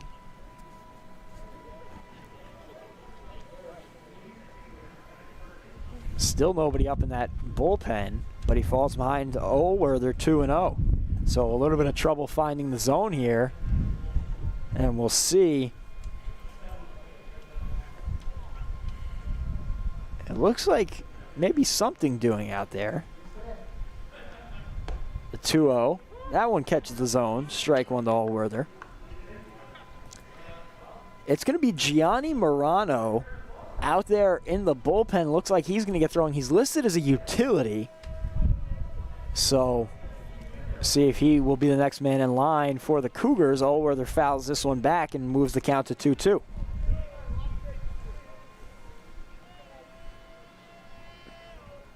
And it is Morano warming up out there for Kean. And he'll start throwing. Cougars going deep into the bullpen right now. The 2-2. That one catches Allworther right in the numbers. And I'm sure with the 2-2 count, he can't be too mad about that one. Gets the free pass. And so it'll be Mike Murphy with the bases loaded and one out, trying to carry off of his day yesterday.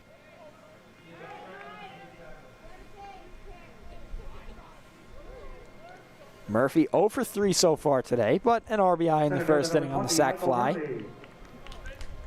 Now, if it wasn't Cosentino in the box, you don't want to see Mike Murphy in the box. No, certainly not after the day he had yesterday. 3 RBIs and a homer. And now we'll get a time from home plate. Looks like Josh Jackson saw something he didn't like. And now Murphy will dig in. Allworther at first, Cosentino at second, and Ray is at third. Infield in. First pitch to Murphy misses away for ball one.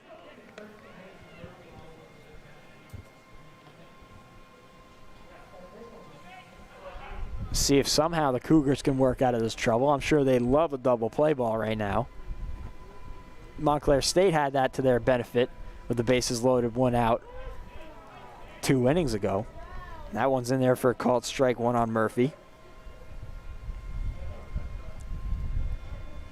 So let's see, 1-1, one away. Michael Murphy at the dish, looking to add to this 12-3 Montclair State lead. Jason Moore standing on deck. That one came inside. It looked like it hit Murphy. And now we're going to have a meeting of the minds. That one definitely caught Murphy, but the question is, did he offer up at it? Frank Endel meeting with William Jeffries out near the pitcher's mound. They're going to have to discuss this one. And that one certainly ran in and caught Murphy. I was surprised why there was no reaction. And now they're discussing it. The only thing they could possibly be talking about is if he offered up. I don't think. It didn't look to me like he did. He turned his chest a little bit with the pitch running in, but I don't think it was enough to call it a swing. And they're going to say it was. Now Coach Lorber's going to come out and have a conversation. I don't think there will be much that'll change Frank Endel's mind. I mean, to me, that certainly looked like a hit by pitch. I try to be as unbiased as possible up here behind the mic. I mean, you tell me if I'm wrong. I would have thought that was a hit by pitch. There's no possible way he was leaning. Jack, I would agree with you. There's no way he would be leaning. So now it's a 1-2 count to Mike Murphy. We'll see if he can bounce back after that. The 1-2 from Baker. Swung on, fouled back to the screen.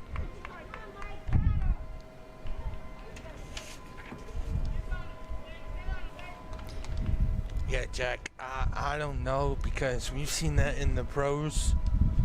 The leaning to get a hit by pitch, of course. The 1-2 pitch from Baker. Swung on line on the third base line, but foul. I mean, I'll give you two examples. When, obviously, literally 4 years ago, when Max Scherzer had that no-hit perfect game, broken up. And then there was the Michael Conforto just a couple of weeks ago for the New York Mets. Sam Angelo has come out on deck to hit for Jason Moore if Murphy can keep the inning alive. 1-2, 1 away. The pitch. Grounded down to third. Past Grokage. 2 runs will come in. It'll be a 2 RBI base hit for Mike Murphy.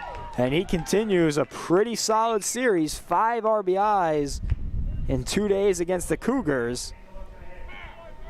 And it'll be Sam Angelo on the hit for Jason Moore.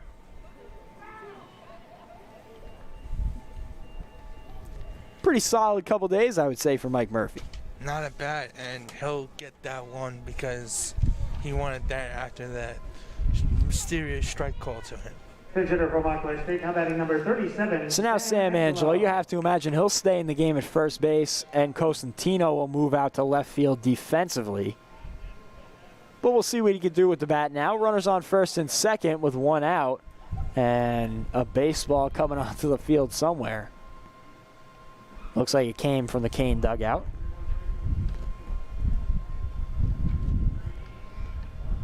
And so Angelo will dig in again. Big hole between third and short.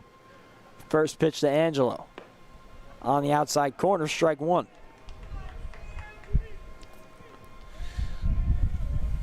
Righty on lefty matchup. Always interesting.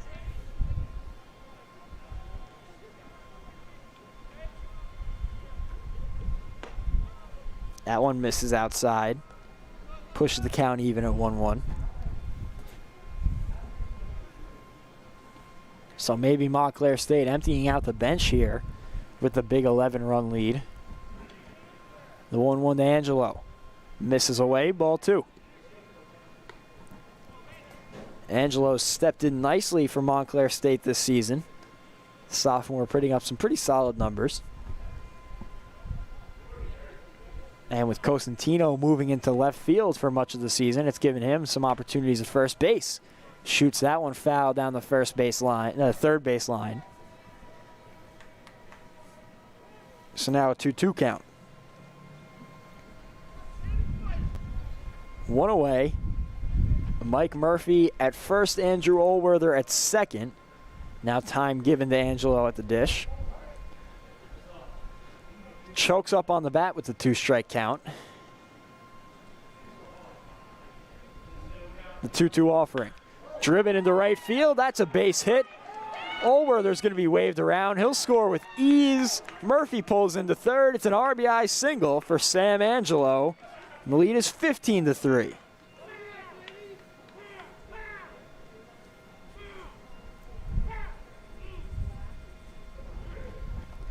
This Montclair State dugout pretty fired up. Anthony Garino getting ready to step in. Already a 12-run lead, and now it looks like Kean is going to make the call to the bullpen.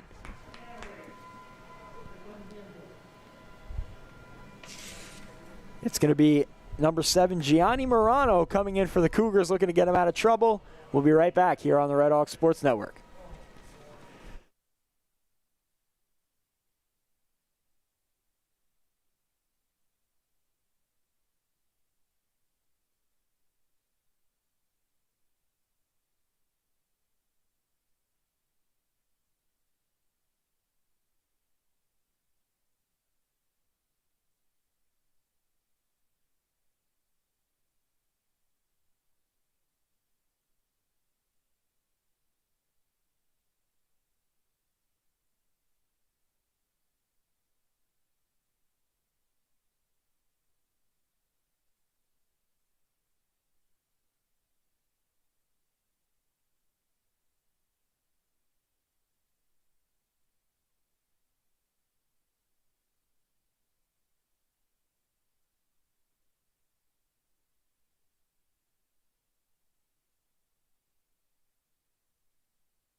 Back here on the Redhawks Sports Network, the freshman infielder Gianni Morano on the hill for the Cougars. He is listed as an infielder, so if for nothing else than my fun, we're going to say it's a position player pitching for Kean. Anthony Guarino at the dish, the first one up and away for ball one. It's a fun thing about the NJAC conference. You never know, these guys probably pitched in high school, but Morano is listed as an infielder on the Kean Athletics website. Misses up high, ball two to Guarino. Sam Angelo on first, Mike Murphy on third, one away. Montclair State leading 15-3.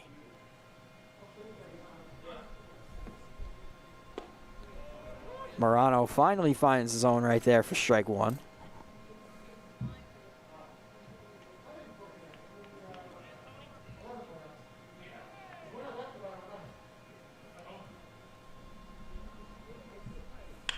And this one grounded up the middle, could be two. The flip on the second in time, throw on the first, double play ball. So Morano, one batter, gets 2 outs and ends the damage for Kean. Montclair State puts up 5 more. They lead it 15-3.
Leading off for the Cougars, right fielder number 9, Zach Marzano.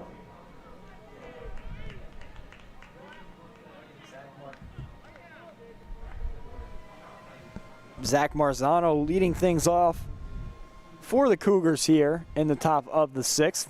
And he takes that one, ball one from Brian Reese, who's out there for another inning of work. Montclair State leading by 12 right now. And Reese gets strike one in there.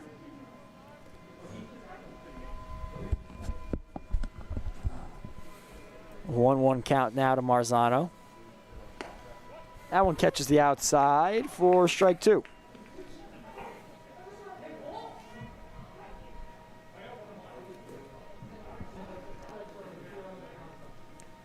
The 2-strike pitch from Reese. A little bit inside, count stretched to 2-2. So Matt Baker's day is done. He did a pretty solid job coming out of the bullpen, just lost steam there at the end. The 2-2 pitch, this one driven into left field. That might be extra bases. Tough play out there for Costantino, caught a bad bounce, and Marzano's on his horse. He's going to be into third at least. The throw not in time. And so it's going to at least be a leadoff double. Don't know if they'll give the error to Costantino on Marzano heading to third. And they're going to give him a triple. And they do give him the triple. So some friendly scoring from Mike Scala right there.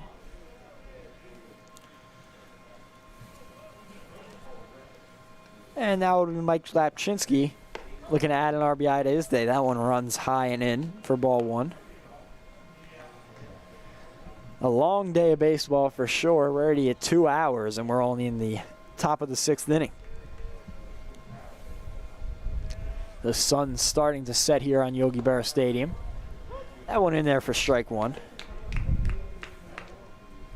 You can see the shades starting to appear on the field and in the stands. Few fans remaining. This one grounded over to second. A run will come in. Havner handles it, makes the throw on to first, so one retired. The Redhawks trading out for a run. Marzano comes around to score on the triple. It'll be an RBI ground out 4-3 for Lapchinsky. So now Mike Medvitz looks to get it restarted for the Cougars. Designated hitter number 5, Mike Medvitz. He's 0 for 1 with a walk today.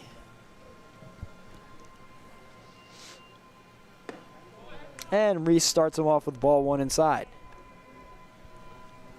Yeah, Matt Baker, of course, 3 in the 3rd, 1 K, 1 walk, 7 hits, 6 runs, but 5 earned runs. 1-1 count now to Medvitz.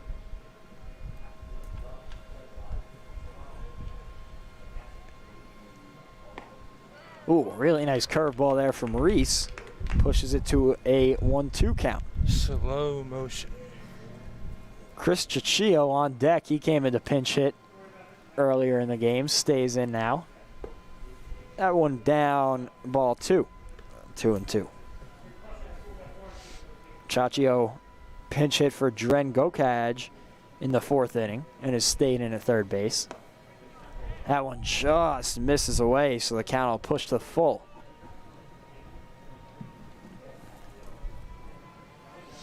(3-2), nobody out here to Medvitz. The pitch from Reese. Swung on, popped over to second. Havner can't handle it. It's into center field for a base hit. That one was a little cue ball special right there. Medvitz got the special bounce. It almost looked like backyard baseball with one of the power-ups on the ball. Don't give me any Pablo Sanchez references from the walk up to that. Havner had that one perfectly lined up, and it literally pulled a cue ball and spun into center field. So now it's Chicchio with a runner on first, takes strike 1. Third baseman number 34, Chris Chicchio. But it looked like he was jammed. Oh, he certainly was. And that one did not come off the bat clean at all. But he gets a little bit lucky. You know, this one grounded over towards third, bounces over Norton's glove on the diving attempt into left field for a base hit. So the Cougars have 2 aboard here in the top of the 6th. They just won't go away. Checking the out-of-town scoreboard. Josh Jackson. In the 6th inning, Ramapo all over NJCU, 12-3. Stockton in the 8th inning, easily handling Rutgers Camden, 13-3. And then a good one down in Glassboro in the 8th inning. TCNJ still leading Rowan, 5-4. That is a big one for both of these teams right here at Yogi Berra Stadium. So Reese gets ahead of Josh Jackson, 0-1.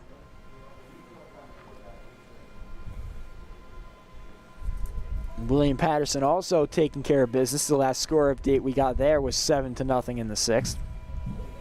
Jackson drives one down the line. That's a base hit past Norton. One run is going to come around easily. Cosentino gets it in time to keep the runners at first and second. So an RBI single from Josh Jackson cuts the lead back down to 10. It beats a hit from Jackson. They get that just past the third baseman, Norton. Yeah, Norton made a nice diving attempt, but was giving up a decent amount of the line. You have to imagine the Redhawks will ride Reese for a while here. Not much doing in the bullpen right now, some milling around.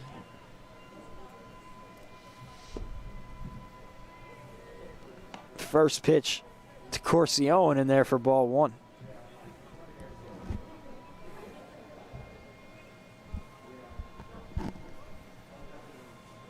Runners on first and second with one away. And Reese gets that one in for strike 1.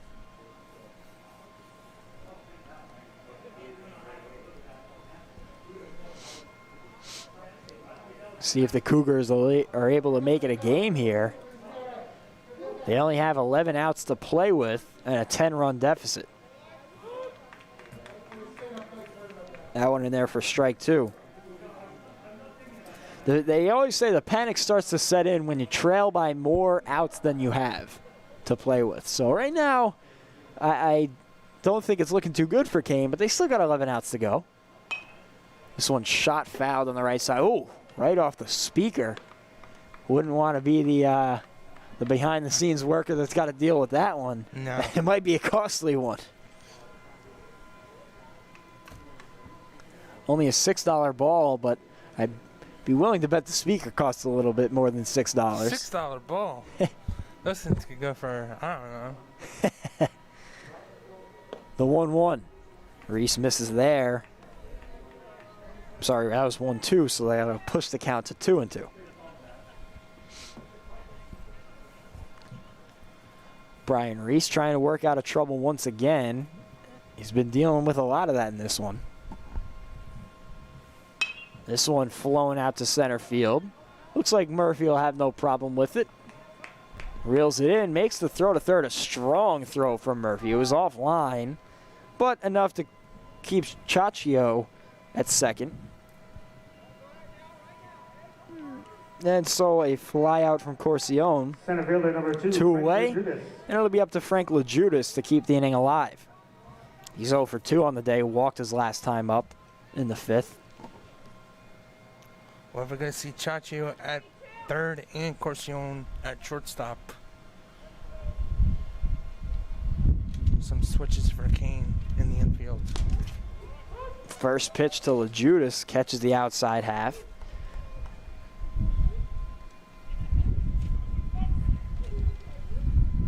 Jackson at first, Chaccio at second, with 2 away for LaJudas. And now he calls time, wants to think it over.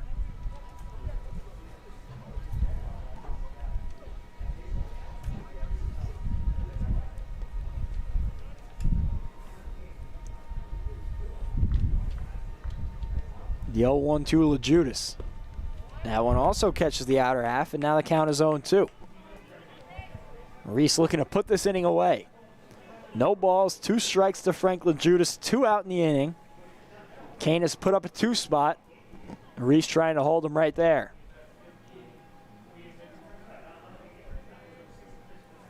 Steps off. He wants some more signs. Didn't like what he was seeing from Guarino. The 0-2 count. Reese comes set, delivers. In the dirt, nice block from Guarino. So the count pushes to 1-2. LaJudas looking to do some damage here and maybe get the Cougars back within striking distance in the top of the 6th. The 1-2. Just foul tipped down the right side.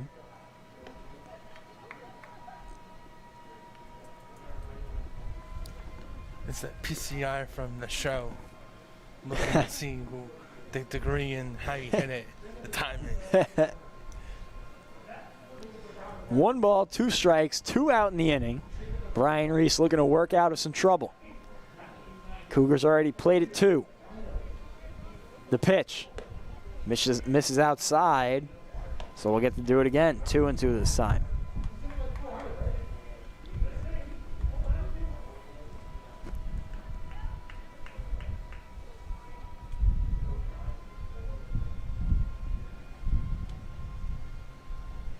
The 2-2 from Reese. Chopped over to third. Norton makes the play, steps on the bag, and the 5 unassisted ends the inning. 2 runs for the Cougars, but Montclair State still leads it 15-5.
It'll be Eric Havner to start things off for the Redhawks here in the bottom of the 6th.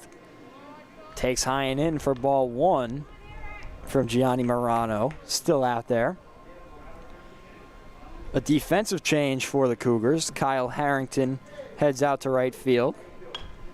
And the second pitch fouled off down the right side.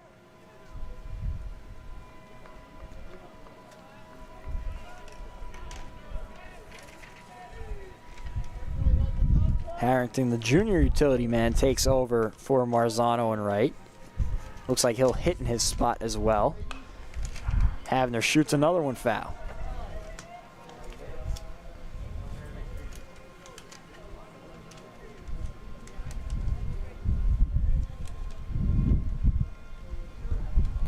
Montclair State leading 15-5. Obviously still a comeback chance, but this one not in too much doubt.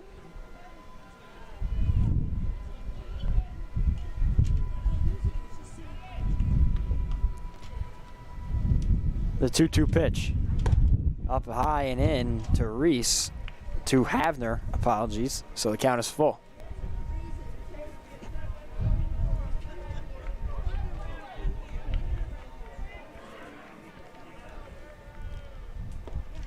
Havner swung on and missed for strike 3, so the first out of the inning for Morano. Hayden Reyes steps to the plate. Some scores around the conference. In the bottom of the 8th, Rowan has taken a 6-5 lead over TCNJ. William Patterson up 7-0 over Rutgers Newark in the bottom of the 7th. Ramapo leading NJCU 12-3 in the top of the 6th. And Stockton beating Rutgers Camden 13-3 in the top of the 8th. First pitch from Morano in there for called strike 1. Important things to look at here if you're a Montclair State fan as we head down the home stretch in the playoff race. 2/3 of the way through the season after this one. That one outside for ball 1. Interesting playoff format this year. Every team will make it. There will be a 7-8, an 8-9 game. Well, a 7 through 10 will play in the first round. This one fouled right back to the screen. Might have been some action for us. There's no screen here, Ken. That was on me. That's coming my way. I would have loved to have seen that. Would have made YouTube and everything. But so 7 through 10 will play in the first round. It doesn't seem like either of these teams will have to play in that first round. 1 game, single elimination. This one grounded down to third. Chachio makes the throw across the diamond for the second out. But still something to look at. And then the seeding, obviously, you have 2 nationally ranked teams right now in Rowan and William Patterson. They're going to stay there with undefeated weeks. So, you know, obviously you want to avoid those 2 as long as you possibly can. So the seeding is something interesting to look at. And we'll get a look at William Patterson and Rowan over the course of the last 4 series for the Redhawks. They will be the last 2 matchups of the year. We'll have one at home against William Patterson next Thursday, I believe. That one misses away. First pitch to Norton. Taps this one foul.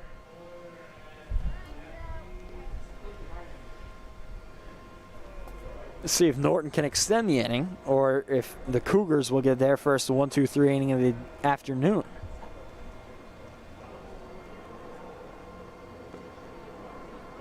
That one runs inside. 2-1 now to Norton.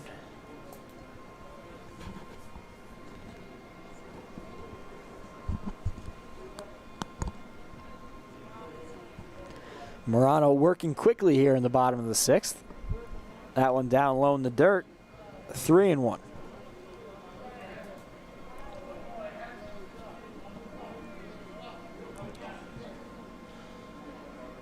Three-1 pitch from Morano. Swung on, popped on the right side. A little Bermuda Triangle action. Nobody's going to get there. Norton has a base hit. Takes a wide turn, but holds up there wisely. And he has his 4th hit of the day. 2 singles, 2 doubles for Joe Norton. Pretty solid day.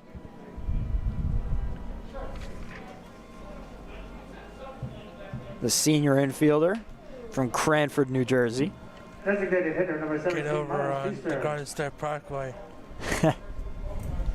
Now it'll be Miles Feaster. He also has 2 hits on the day, 2 RBIs. Looking to keep the inning alive. Cosentino would be next. First pitch catches the inside corner, strike 1.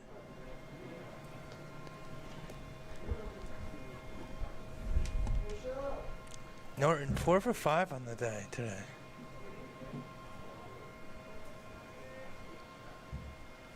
The 0-1 pitch, line back up the middle. LeJudas charging on, makes the catch, and so the side will be retired. Montclair State 1 hit, 1 left. Head to the top of the 7th, up 15-5.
Tim Huxon.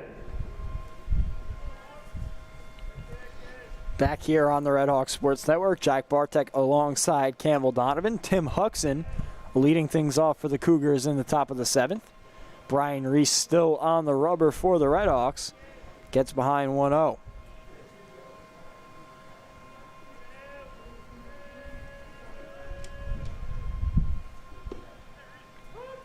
This one in there for called strike 1. It would take a monumental comeback effort for the Cougars right now, but crazier things have happened. Yeah. Curveball from Reese. That one catches the zone. Strike 2. Nice quick inning, last half inning for the Redhawks. They're going to get this pace of play up after some long ones to start the game. The 1-2, that one foul tipped. Ooh. And a tough day back behind home plate for Frank Endel, the home plate umpire. He caught the pitch before in the shoe. This time fouled off. Might have been off that ankle guard. And I don't know if it caught him inside the ankle guard, but whoa, that's tough. He gets up and walks it off. Coach Lorber out there to give him a minute. Gorino takes the walk out to the mound, the courtesy walk, giving him a second.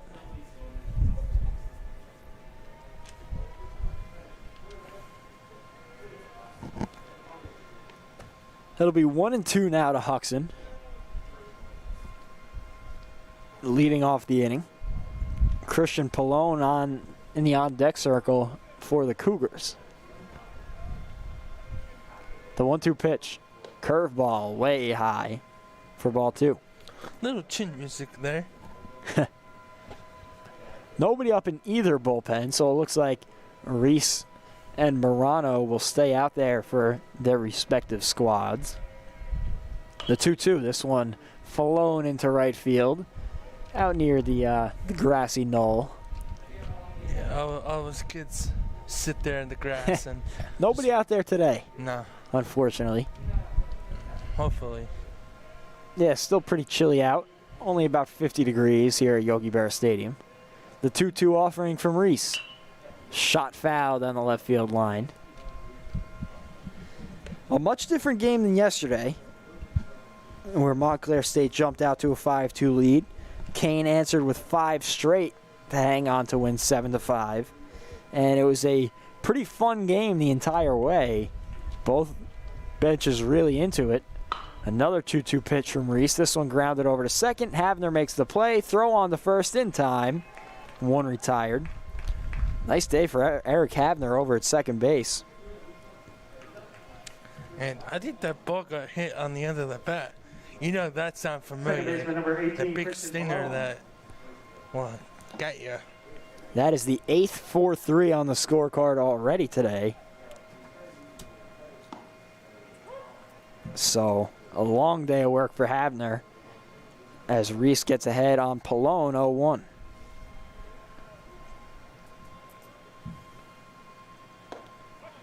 That one also catches the inside corner quickly, and an 0-2 count to Christian Pallone.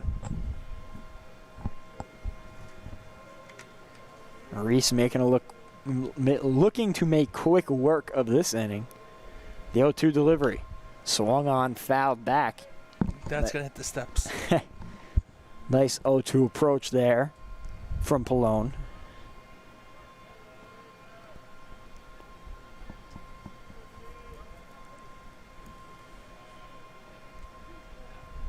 The 0-2.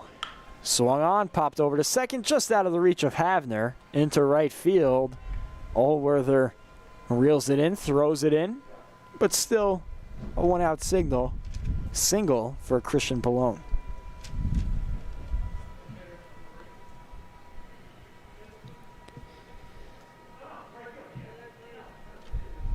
Montclair State looking for their first victory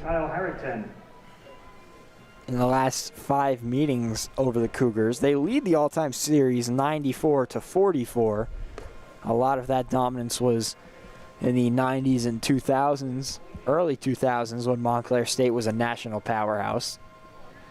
Still longing to return to that once-held glory. Coach Lorber looking to turn around the fate of the Redhawks in his second season as manager.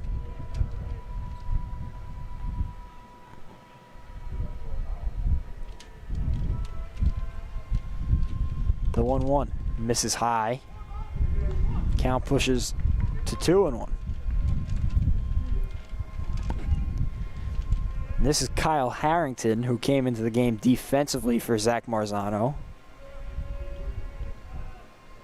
This one driven right just over the head of Havner. That one's going to be into the gap for extra bases. It looks like Pallone is going to score with ease. Harrington trying to stretch it out to 3. The throw to third not in time. An RBI triple for Kyle Harrington.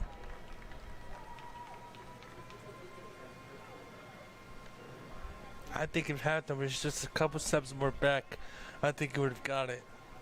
Yeah, that one that was a gapper. Hit pretty hard, though, running pretty much all the way to the wall in this long Yogi Berra grass.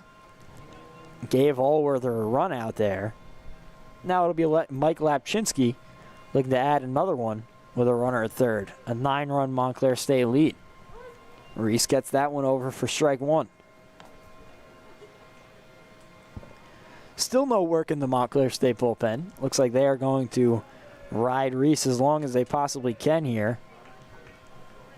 His pitch count is up to 68. This one pops sky high on the infield. Garino trying to track it, and he lost it in the sun. It's always a tough play to make for the catcher on the pop-up, shedding the mask, having to locate it. And he just, it didn't look like he ever had that one. Nah.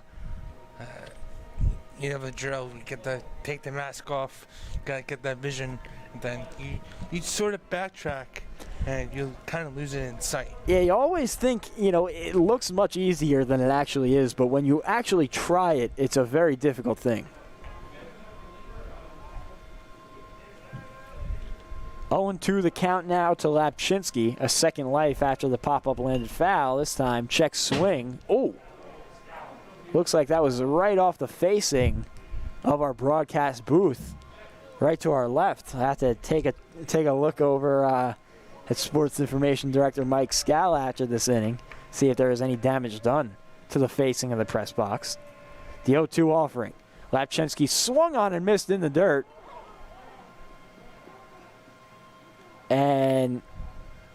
no throw needed onto first. I believe they're going to say he fouled that one off. Yeah, that looks like the call. Didn't look to me like he got a piece of it. I don't think. It's bringing me back to 2002 White Sox Angels with Mike Scotia. And so one way or another, Lapchinski would get another shot at it. This one a pitch out, whether on purpose or accidental. Count at 1-2. I gotta tell you, I was ready for that foul ball. It just went that way. I hope you were. The 1-2 from Reese. Curveball in there, called strike 3. And so Reese sits down Lapchinski anyway with the strikeout. Now there's 2 away for Mike Medvitz. Put the backwards in the book, Jack. Yeah, Medvitz 1 for 2 on the day. Second strikeout for Reese up there on the hill. First pitch to Medvitz on the outside, strike 1. Kyle Harrington still at third after the RBI triple. Medvitz looking to bring him around, a 15-6 lead for Montclair State.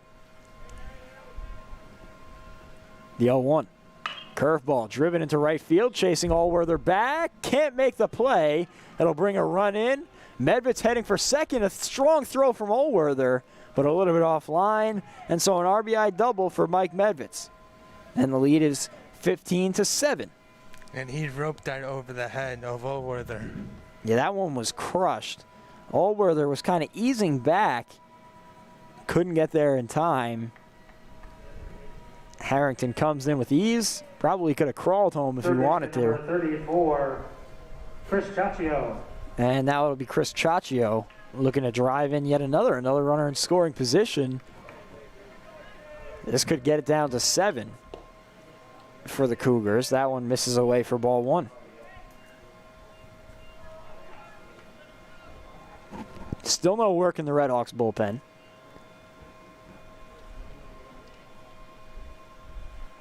The 1-0. Right down Broadway for strike 1.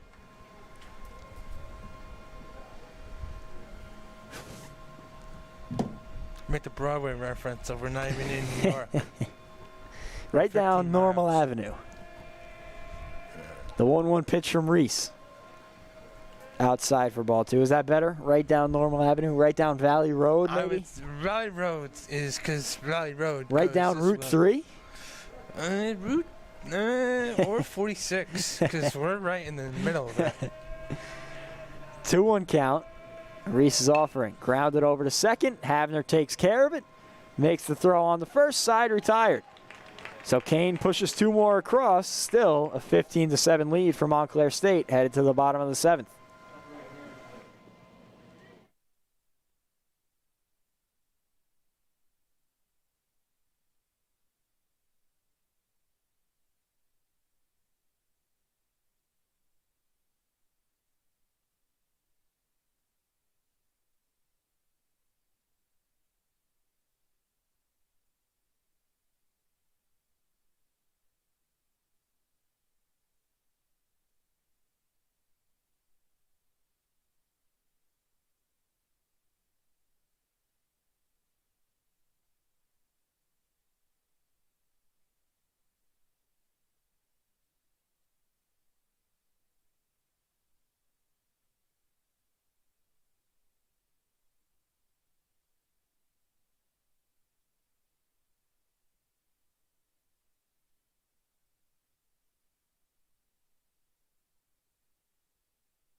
Peter Cosentino looking to get things started for the Redhawks here in the bottom of the 7th. Defensive change for the Cougars. Phil Marcantonio behind the dish now, taking over for Josh Jackson. First pitch fouled back to the screen by Cosentino. Gianni Morano still out there for the Cougars, his 3rd inning of work. Cosentino 2 for 3 with a walk on the day. He scored twice. That one just misses from Morano, pushing the count to 1-1.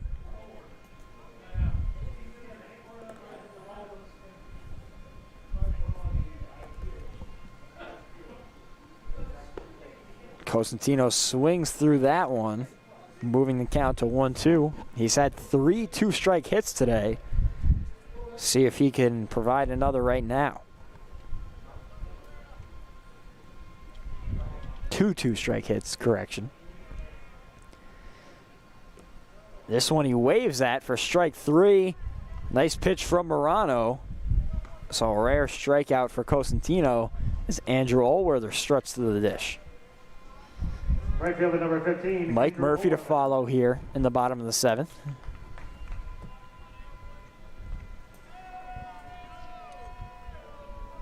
Allworther, 2 walks, 2 runs scored today. Also reached on an error and sacrifice bunted in the 1st inning. Swings through that one for strike 1.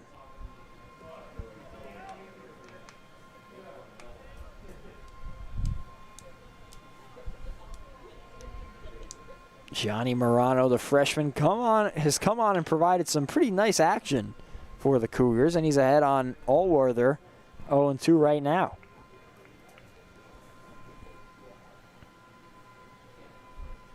He's had the cleanest day out of anybody on this Cougar staff. 2 innings, 1 hit, no runs, no walks, and 2 strikeouts. And he just misses on the outside right there to Allworther.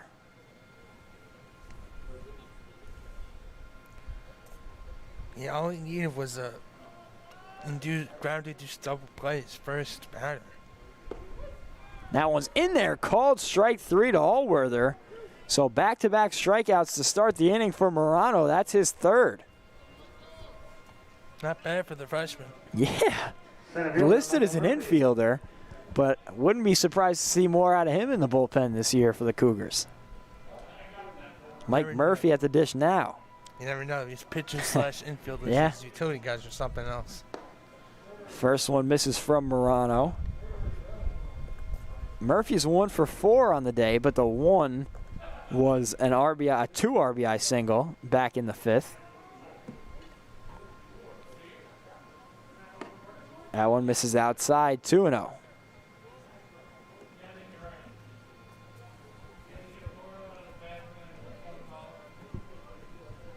Murphy 5 RBIs in the 2 games between these 2 squads. That one grounded back up the middle. Add another base hit to Mike Murphy's day. 2 for 5 now. As Sam Angelo comes to the plate. This will be his 2nd at-bat. First baseman, Sam Angelo.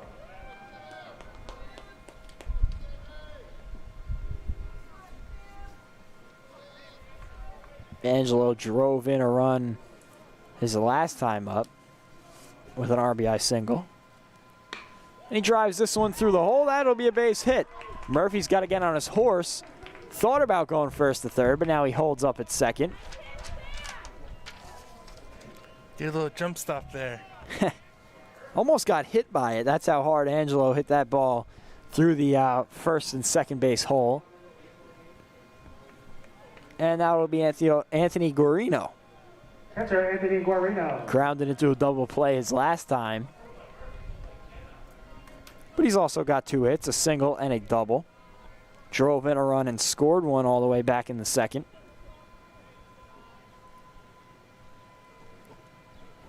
He was just the 3rd run to come around for the Redhawks with that leadoff double in the 2nd inning. Seems like forever ago. It has. And here we are in the bottom of the 7th, Montclair State leading 15-7. First pitch to Guarino. Swung through and missed. 0-1.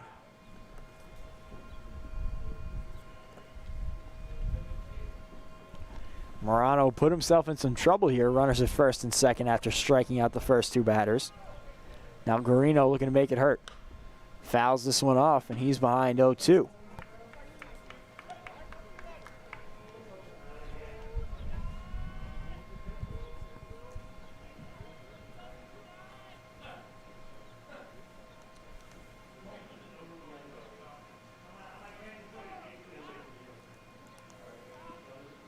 The 0-2 pitch. Curveball swung on and missed. And so with 3 strikeouts, Morano gets out of the inning. 2 runners stranded for the Redhawks. They head to the top of the 8th, leading 15-7.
Catcher number 13, Phil Marcantonio.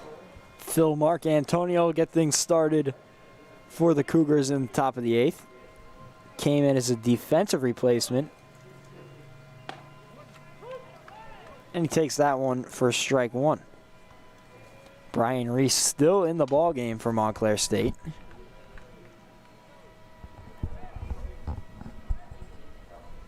Just working on 81 pitches now.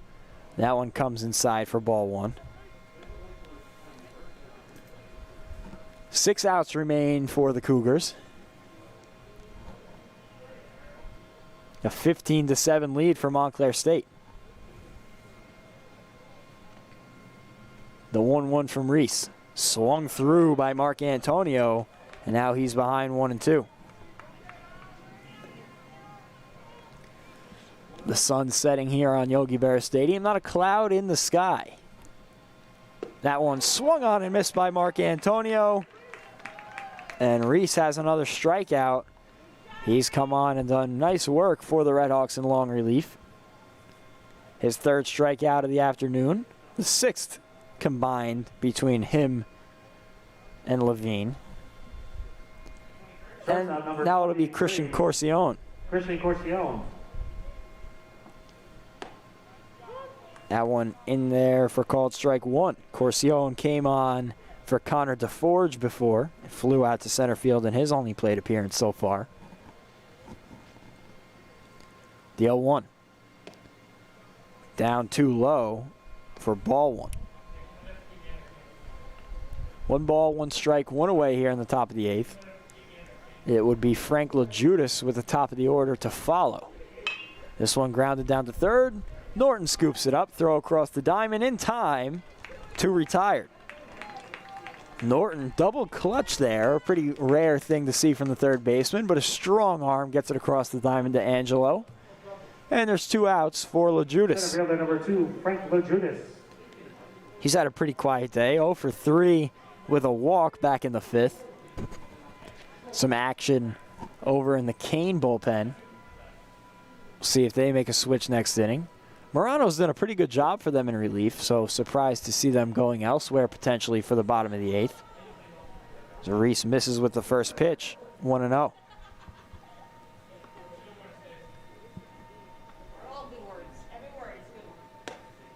That one catches the outside corner. Nice frame job from Guarino. 1-1 count. Two-way here. Reese looking to continue his good outing. That one swung on, driven into right center, and that one's going to get down for extra bases. Well, Judas is going to be in easily at second. We'll see if he pushes it to third. Slams on the brakes with a 2-out double. Now thinking about going to third, he does, as the throw got away from Reyes at short on the cutoff. And so I would imagine that's going to be scored a double with a throwing error getting Judas to third. So they're going to say either E9. I personally would give the error. I would say I would give the error to Allworther on the throw, allowing Judas to get to third. And they will give Allworther an error. Yeah, an E9, but it's a double. First pitch in there, strike one to Tim Huxon. Left fielder number 28, Tim Huxon.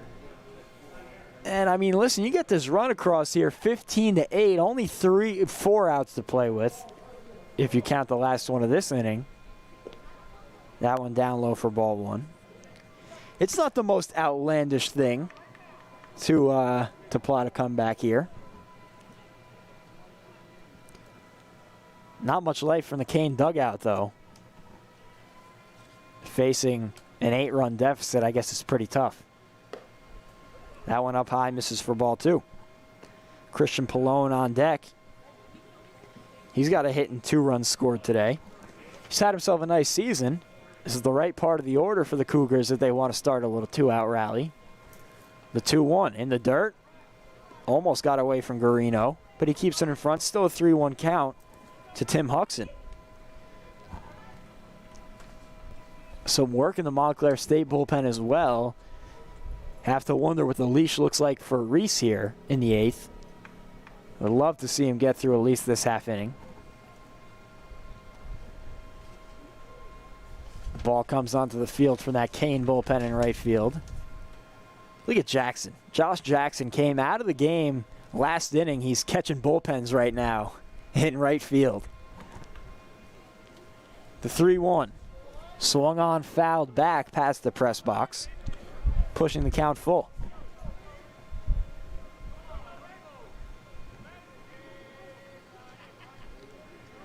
So we'll see 3-2, 2 out. Can Tim Huxon extend the inning for Kean? The pitch from Reese, grounded up the middle, Havner ranging over, a tough hop into center field. That'll bring home LeJudas. And so it's 15-8 Montclair State. And Dave Lorber wasting no time, headed out to the mound. It looks like we're going to get a pitching change. We'll be right back here on the Redhawks Sports Network.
Justin Silva into the game for the Redhawks in relief. Brian Reese's day is finished.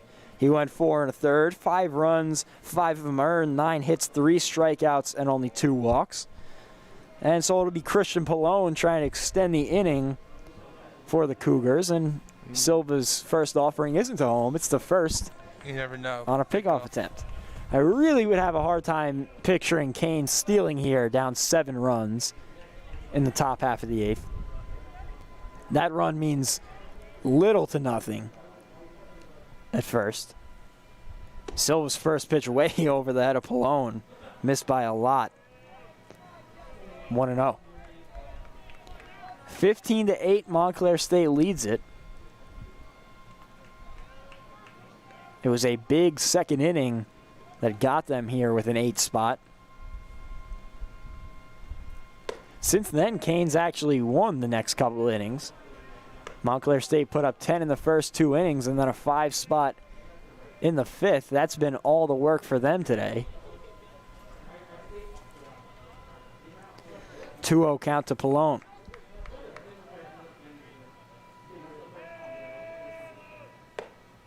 That one misses up high again, 3-0.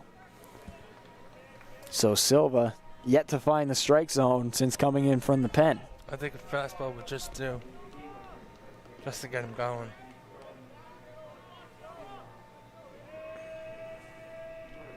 The 3-0. Pallone taking all the way. That one's right down the middle. So Silva finally finds the zone. Kyle Harrington looming on deck. He had a huge bomb of an RBI triple into the right center gap last time. So Kean not dead yet. The 3-1 to Pallone. Inside, ball 4, and the Cougars have 2 base runners for Harrington. You don't want to play any games here if you're Justin Silva. This one may be getting a little too close for comfort. Right fielder number 3, Kyle Harrington. Harrington looking to draw even closer. Make this one a little interesting. Silva set. His first pitch to Harrington, inside. Ooh, catches the inside half. It's been all day, Jerry. Yeah. That hasn't changed. It's true, we did say it before. Endel has liked the inner half of the plate since the first inning.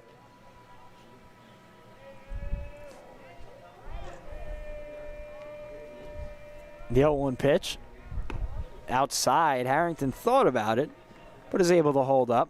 1-1. He took a nice little step.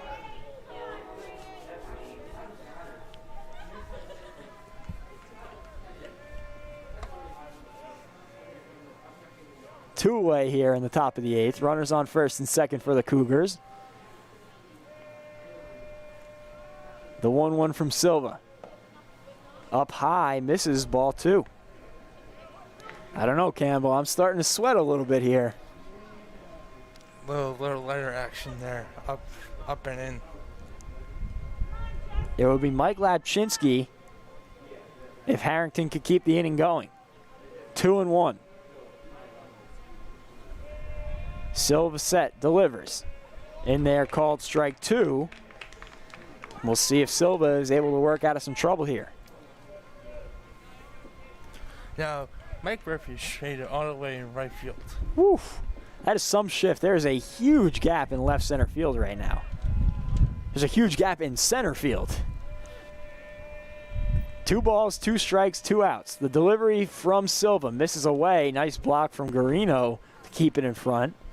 And the count runs full. The carousel will be in action here with the runners on first and second. Wouldn't be surprised to see maybe a pickoff move from Silva, but nobody holding the runners on, so they'll definitely be in motion. Batter's eye looking dead ahead. Yeah, a ball in the left center gap would easily score 2. 3 balls, 2 strikes, 2 away. Runners on first and second. Silva sets, delivers, misses away, ball 4, and Silva has come in and walked the bases loaded now. And the waters are getting murky for Montclair State, still holding on to a 7-run lead And Montclair State's going to go to the bullpen. So a lackluster outing from Silva, 2 batters faced, 2 walks. Coach Lorber's seen enough. We'll see another change here, looking to get Montclair State out of the 8th.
Chris Lum into the game for the Redhawks here. Bases loaded, 2 away in the top of the 8th. Mike Lapchinsky looking to make this one a game. A 15-8 lead for Montclair State. First pitch from Lum is in there for a called strike. Lum leads the team in saves this year with 3. This is not a save situation, but it almost feels like one with the pressure the Cougars have applied here in the 8th. 7-run lead for the Redhawks, and Ducks on the pond, of course. Lum wants to see a run through the signs again from Garino behind the dish. Now he's set. The 0-1. That one catches the outside edge quickly, an 0-2 count to Lapchinsky. He struck out his last time. He's 0 for 4 on the day, reached on an error once and came around to score. Looking to get off the schneid here. Freeze frame. This is the chance for the Cougars if they want to get back in it. 0-2. Misses away. Pushing the count to 1-2. Mike Medved's on deck. If Lapchinsky can keep it going, he has 2 hits in a row, including a long double to the wall last time. Lum looking in. Comes set. Delivers the 1-2 pitch. Outside again, now 2-2. So 2 straight balls from Lum. And again, things getting a little bit uncomfortable here, Campbell. I think they want him to chase outside, but Lapchinsky's not budging. Yeah, good eye from Lapchinsky, and now he calls time, wants a second. 2-2 count.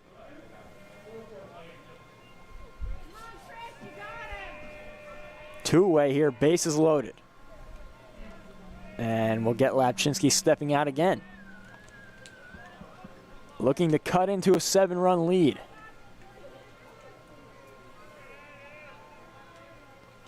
Lum set. Delivers. misses away again, and we have yet another full count. 3 outside pitches in a row. Lapchinsky not chasing, and so we'll see the carousel in action once again. The runners will be going with a 3-2 count, 2-away, bases loaded. A base hit would score 2 easily and get this one within arm's reach for the Cougars. The 3-2. In there for a called strike 3. Chris Lum gets the job done, and Montclair State heads to the bottom of the 8th with a 15-8 lead. A huge strikeout from Chris Lum.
Second baseman number 7, Eric. We're back here on the Redhawks Sports Network. Jack Bartek alongside Campbell Donovan. Montclair State holding on to a 15-8 lead here in the bottom of the 8th.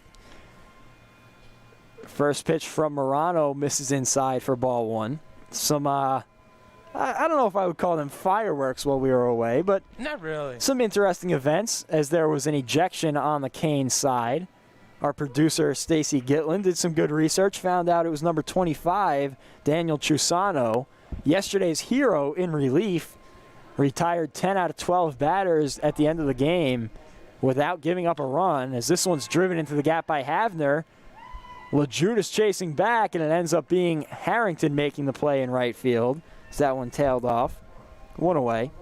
Good play by Harrington to get there, get the out, and of course, Professor with the source. With the assist. The assist.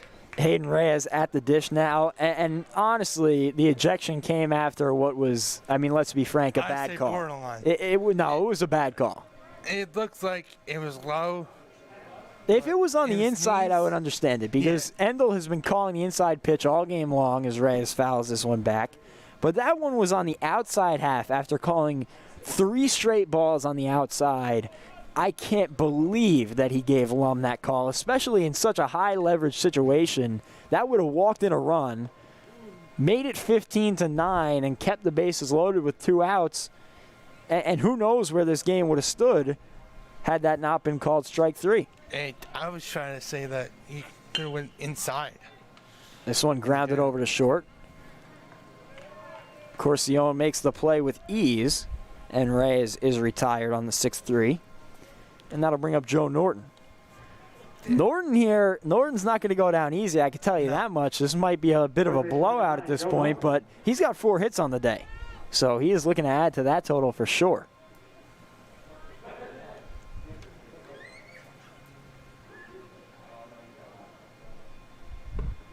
That one in there for called strike 1 to Norton.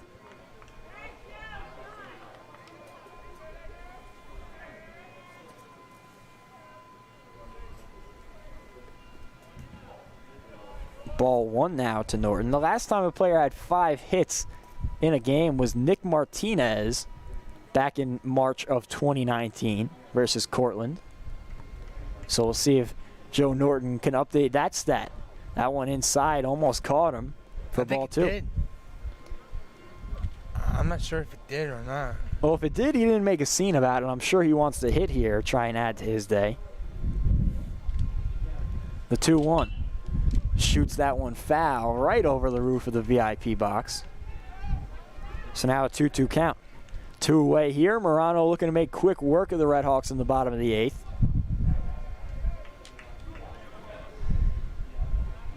After having their bubble burst in the top half. The 2-2. Curveball fouled off into the picnic area. Burst in the bubble, huh? I would say that was a burst of the bubble. A pin in the balloon for sure. Fair enough. Like I said, you're looking at a totally different game here if that's not strike 3. Exactly. That one low for ball 3. But I mean, you get ball 3, you get ball 4 there. It walks in a run. All the momentum's on Kean's side. Say you get a base hit, makes the game 15-11. That's well within reach. As ball 4 goes to the backstop, Norton will take the walk. Not quite hit number 5 on the day, but 6th time actually he's been on base today. Reached on an error earlier on. And now it'll be Miles Feaster looking to keep the inning alive. We'll see a switch here. Not sure exactly what the change is going to be. That's Mike Lapchinsky heading to the dugout. He's the one who got called on the strike 3 last inning. I wonder if there's any relation there. He's going to go out somewhere else into the field, turned in the first baseman's mitt, and it looks like he's going to come on the pitch. Oh, the oddities of baseball.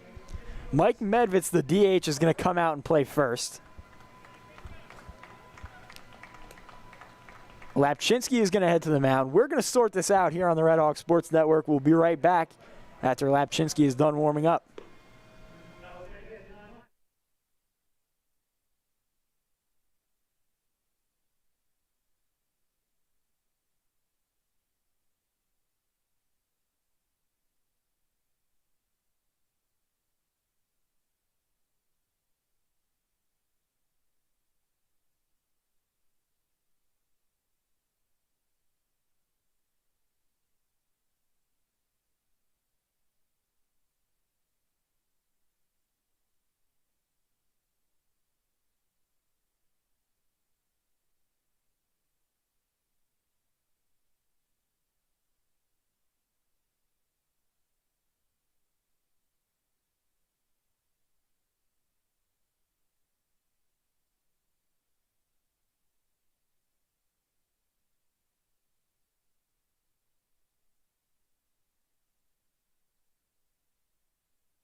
two away here in the bottom of the 8th as Mike Lapchinsky comes into pitch, maybe looking to get some revenge for the called strike 3 last inning. And immediately Norton's running, has the steal. Ball goes into center field. He'll head to third. And so Montclair State not letting their foot off the gas. And I'm sure the Kean dugout can't be too happy about that one. Stealing second up 7 runs. That's, something unwritten rules. You don't do that. No. Campbell pretty stern in his approach. Do those still exist, the unwritten rules? And how much, where do you draw the line? And what's the answer? So now do you put one in Feaster's numbers? No. Norton's not going to get another at-bat. No, he's not. But if you're up by this amount of runs and you do that, I don't disagree.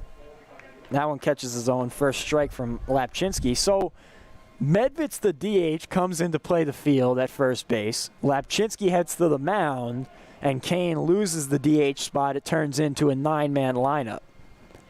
The 2-1 up high for ball 3. I have to wonder if that was a design steal for Norton at first, or if he called his own number.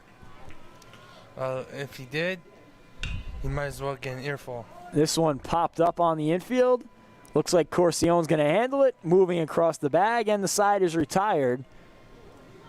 Montclair State leading 15-8. Kean facing their final 3 outs.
Top of the 9th now.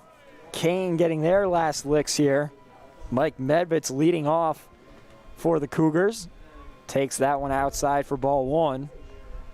Chris Lum staying in the game after the questionable strikeout in the top of the 8th.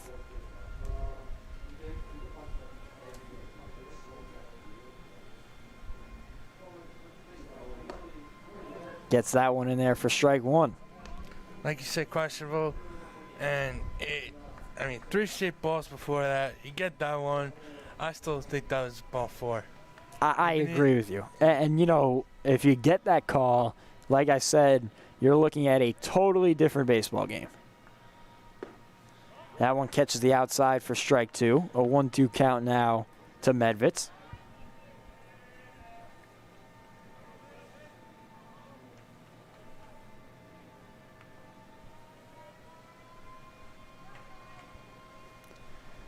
The 1-2 pitch from Lum misses outside, ball 2, and the at-bat extends.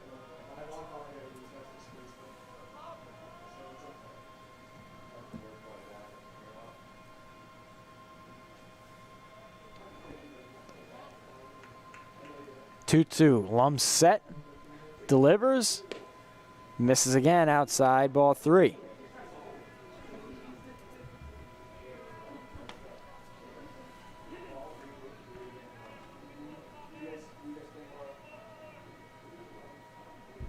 Full count now to Mike Medvitz, looking to start a rally for the Cougars. The 3-2. Misses outside for ball 4. And, I mean, you have to look at a couple of those pitches and say to yourself, is that not the same thing that we saw last inning? Yeah. So the consistency not exactly there on that outside corner. Chris Chaccio. And now it'll be Chris Chaccio looking to keep things going. Inside-wise, it's been consistent. Yeah, he's been solid inside. That was really the one missed call all game, I would say, that was bad. I mean, that was a bad miss. That one catches the outside half for strike 1.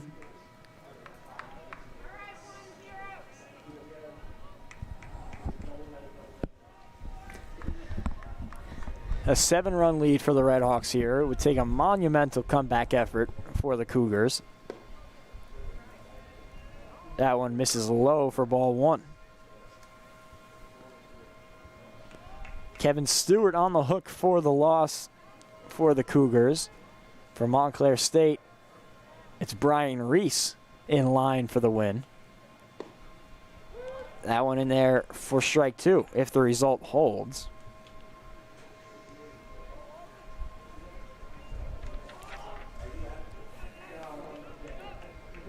Montclair State has 5 players with 2 wins this season.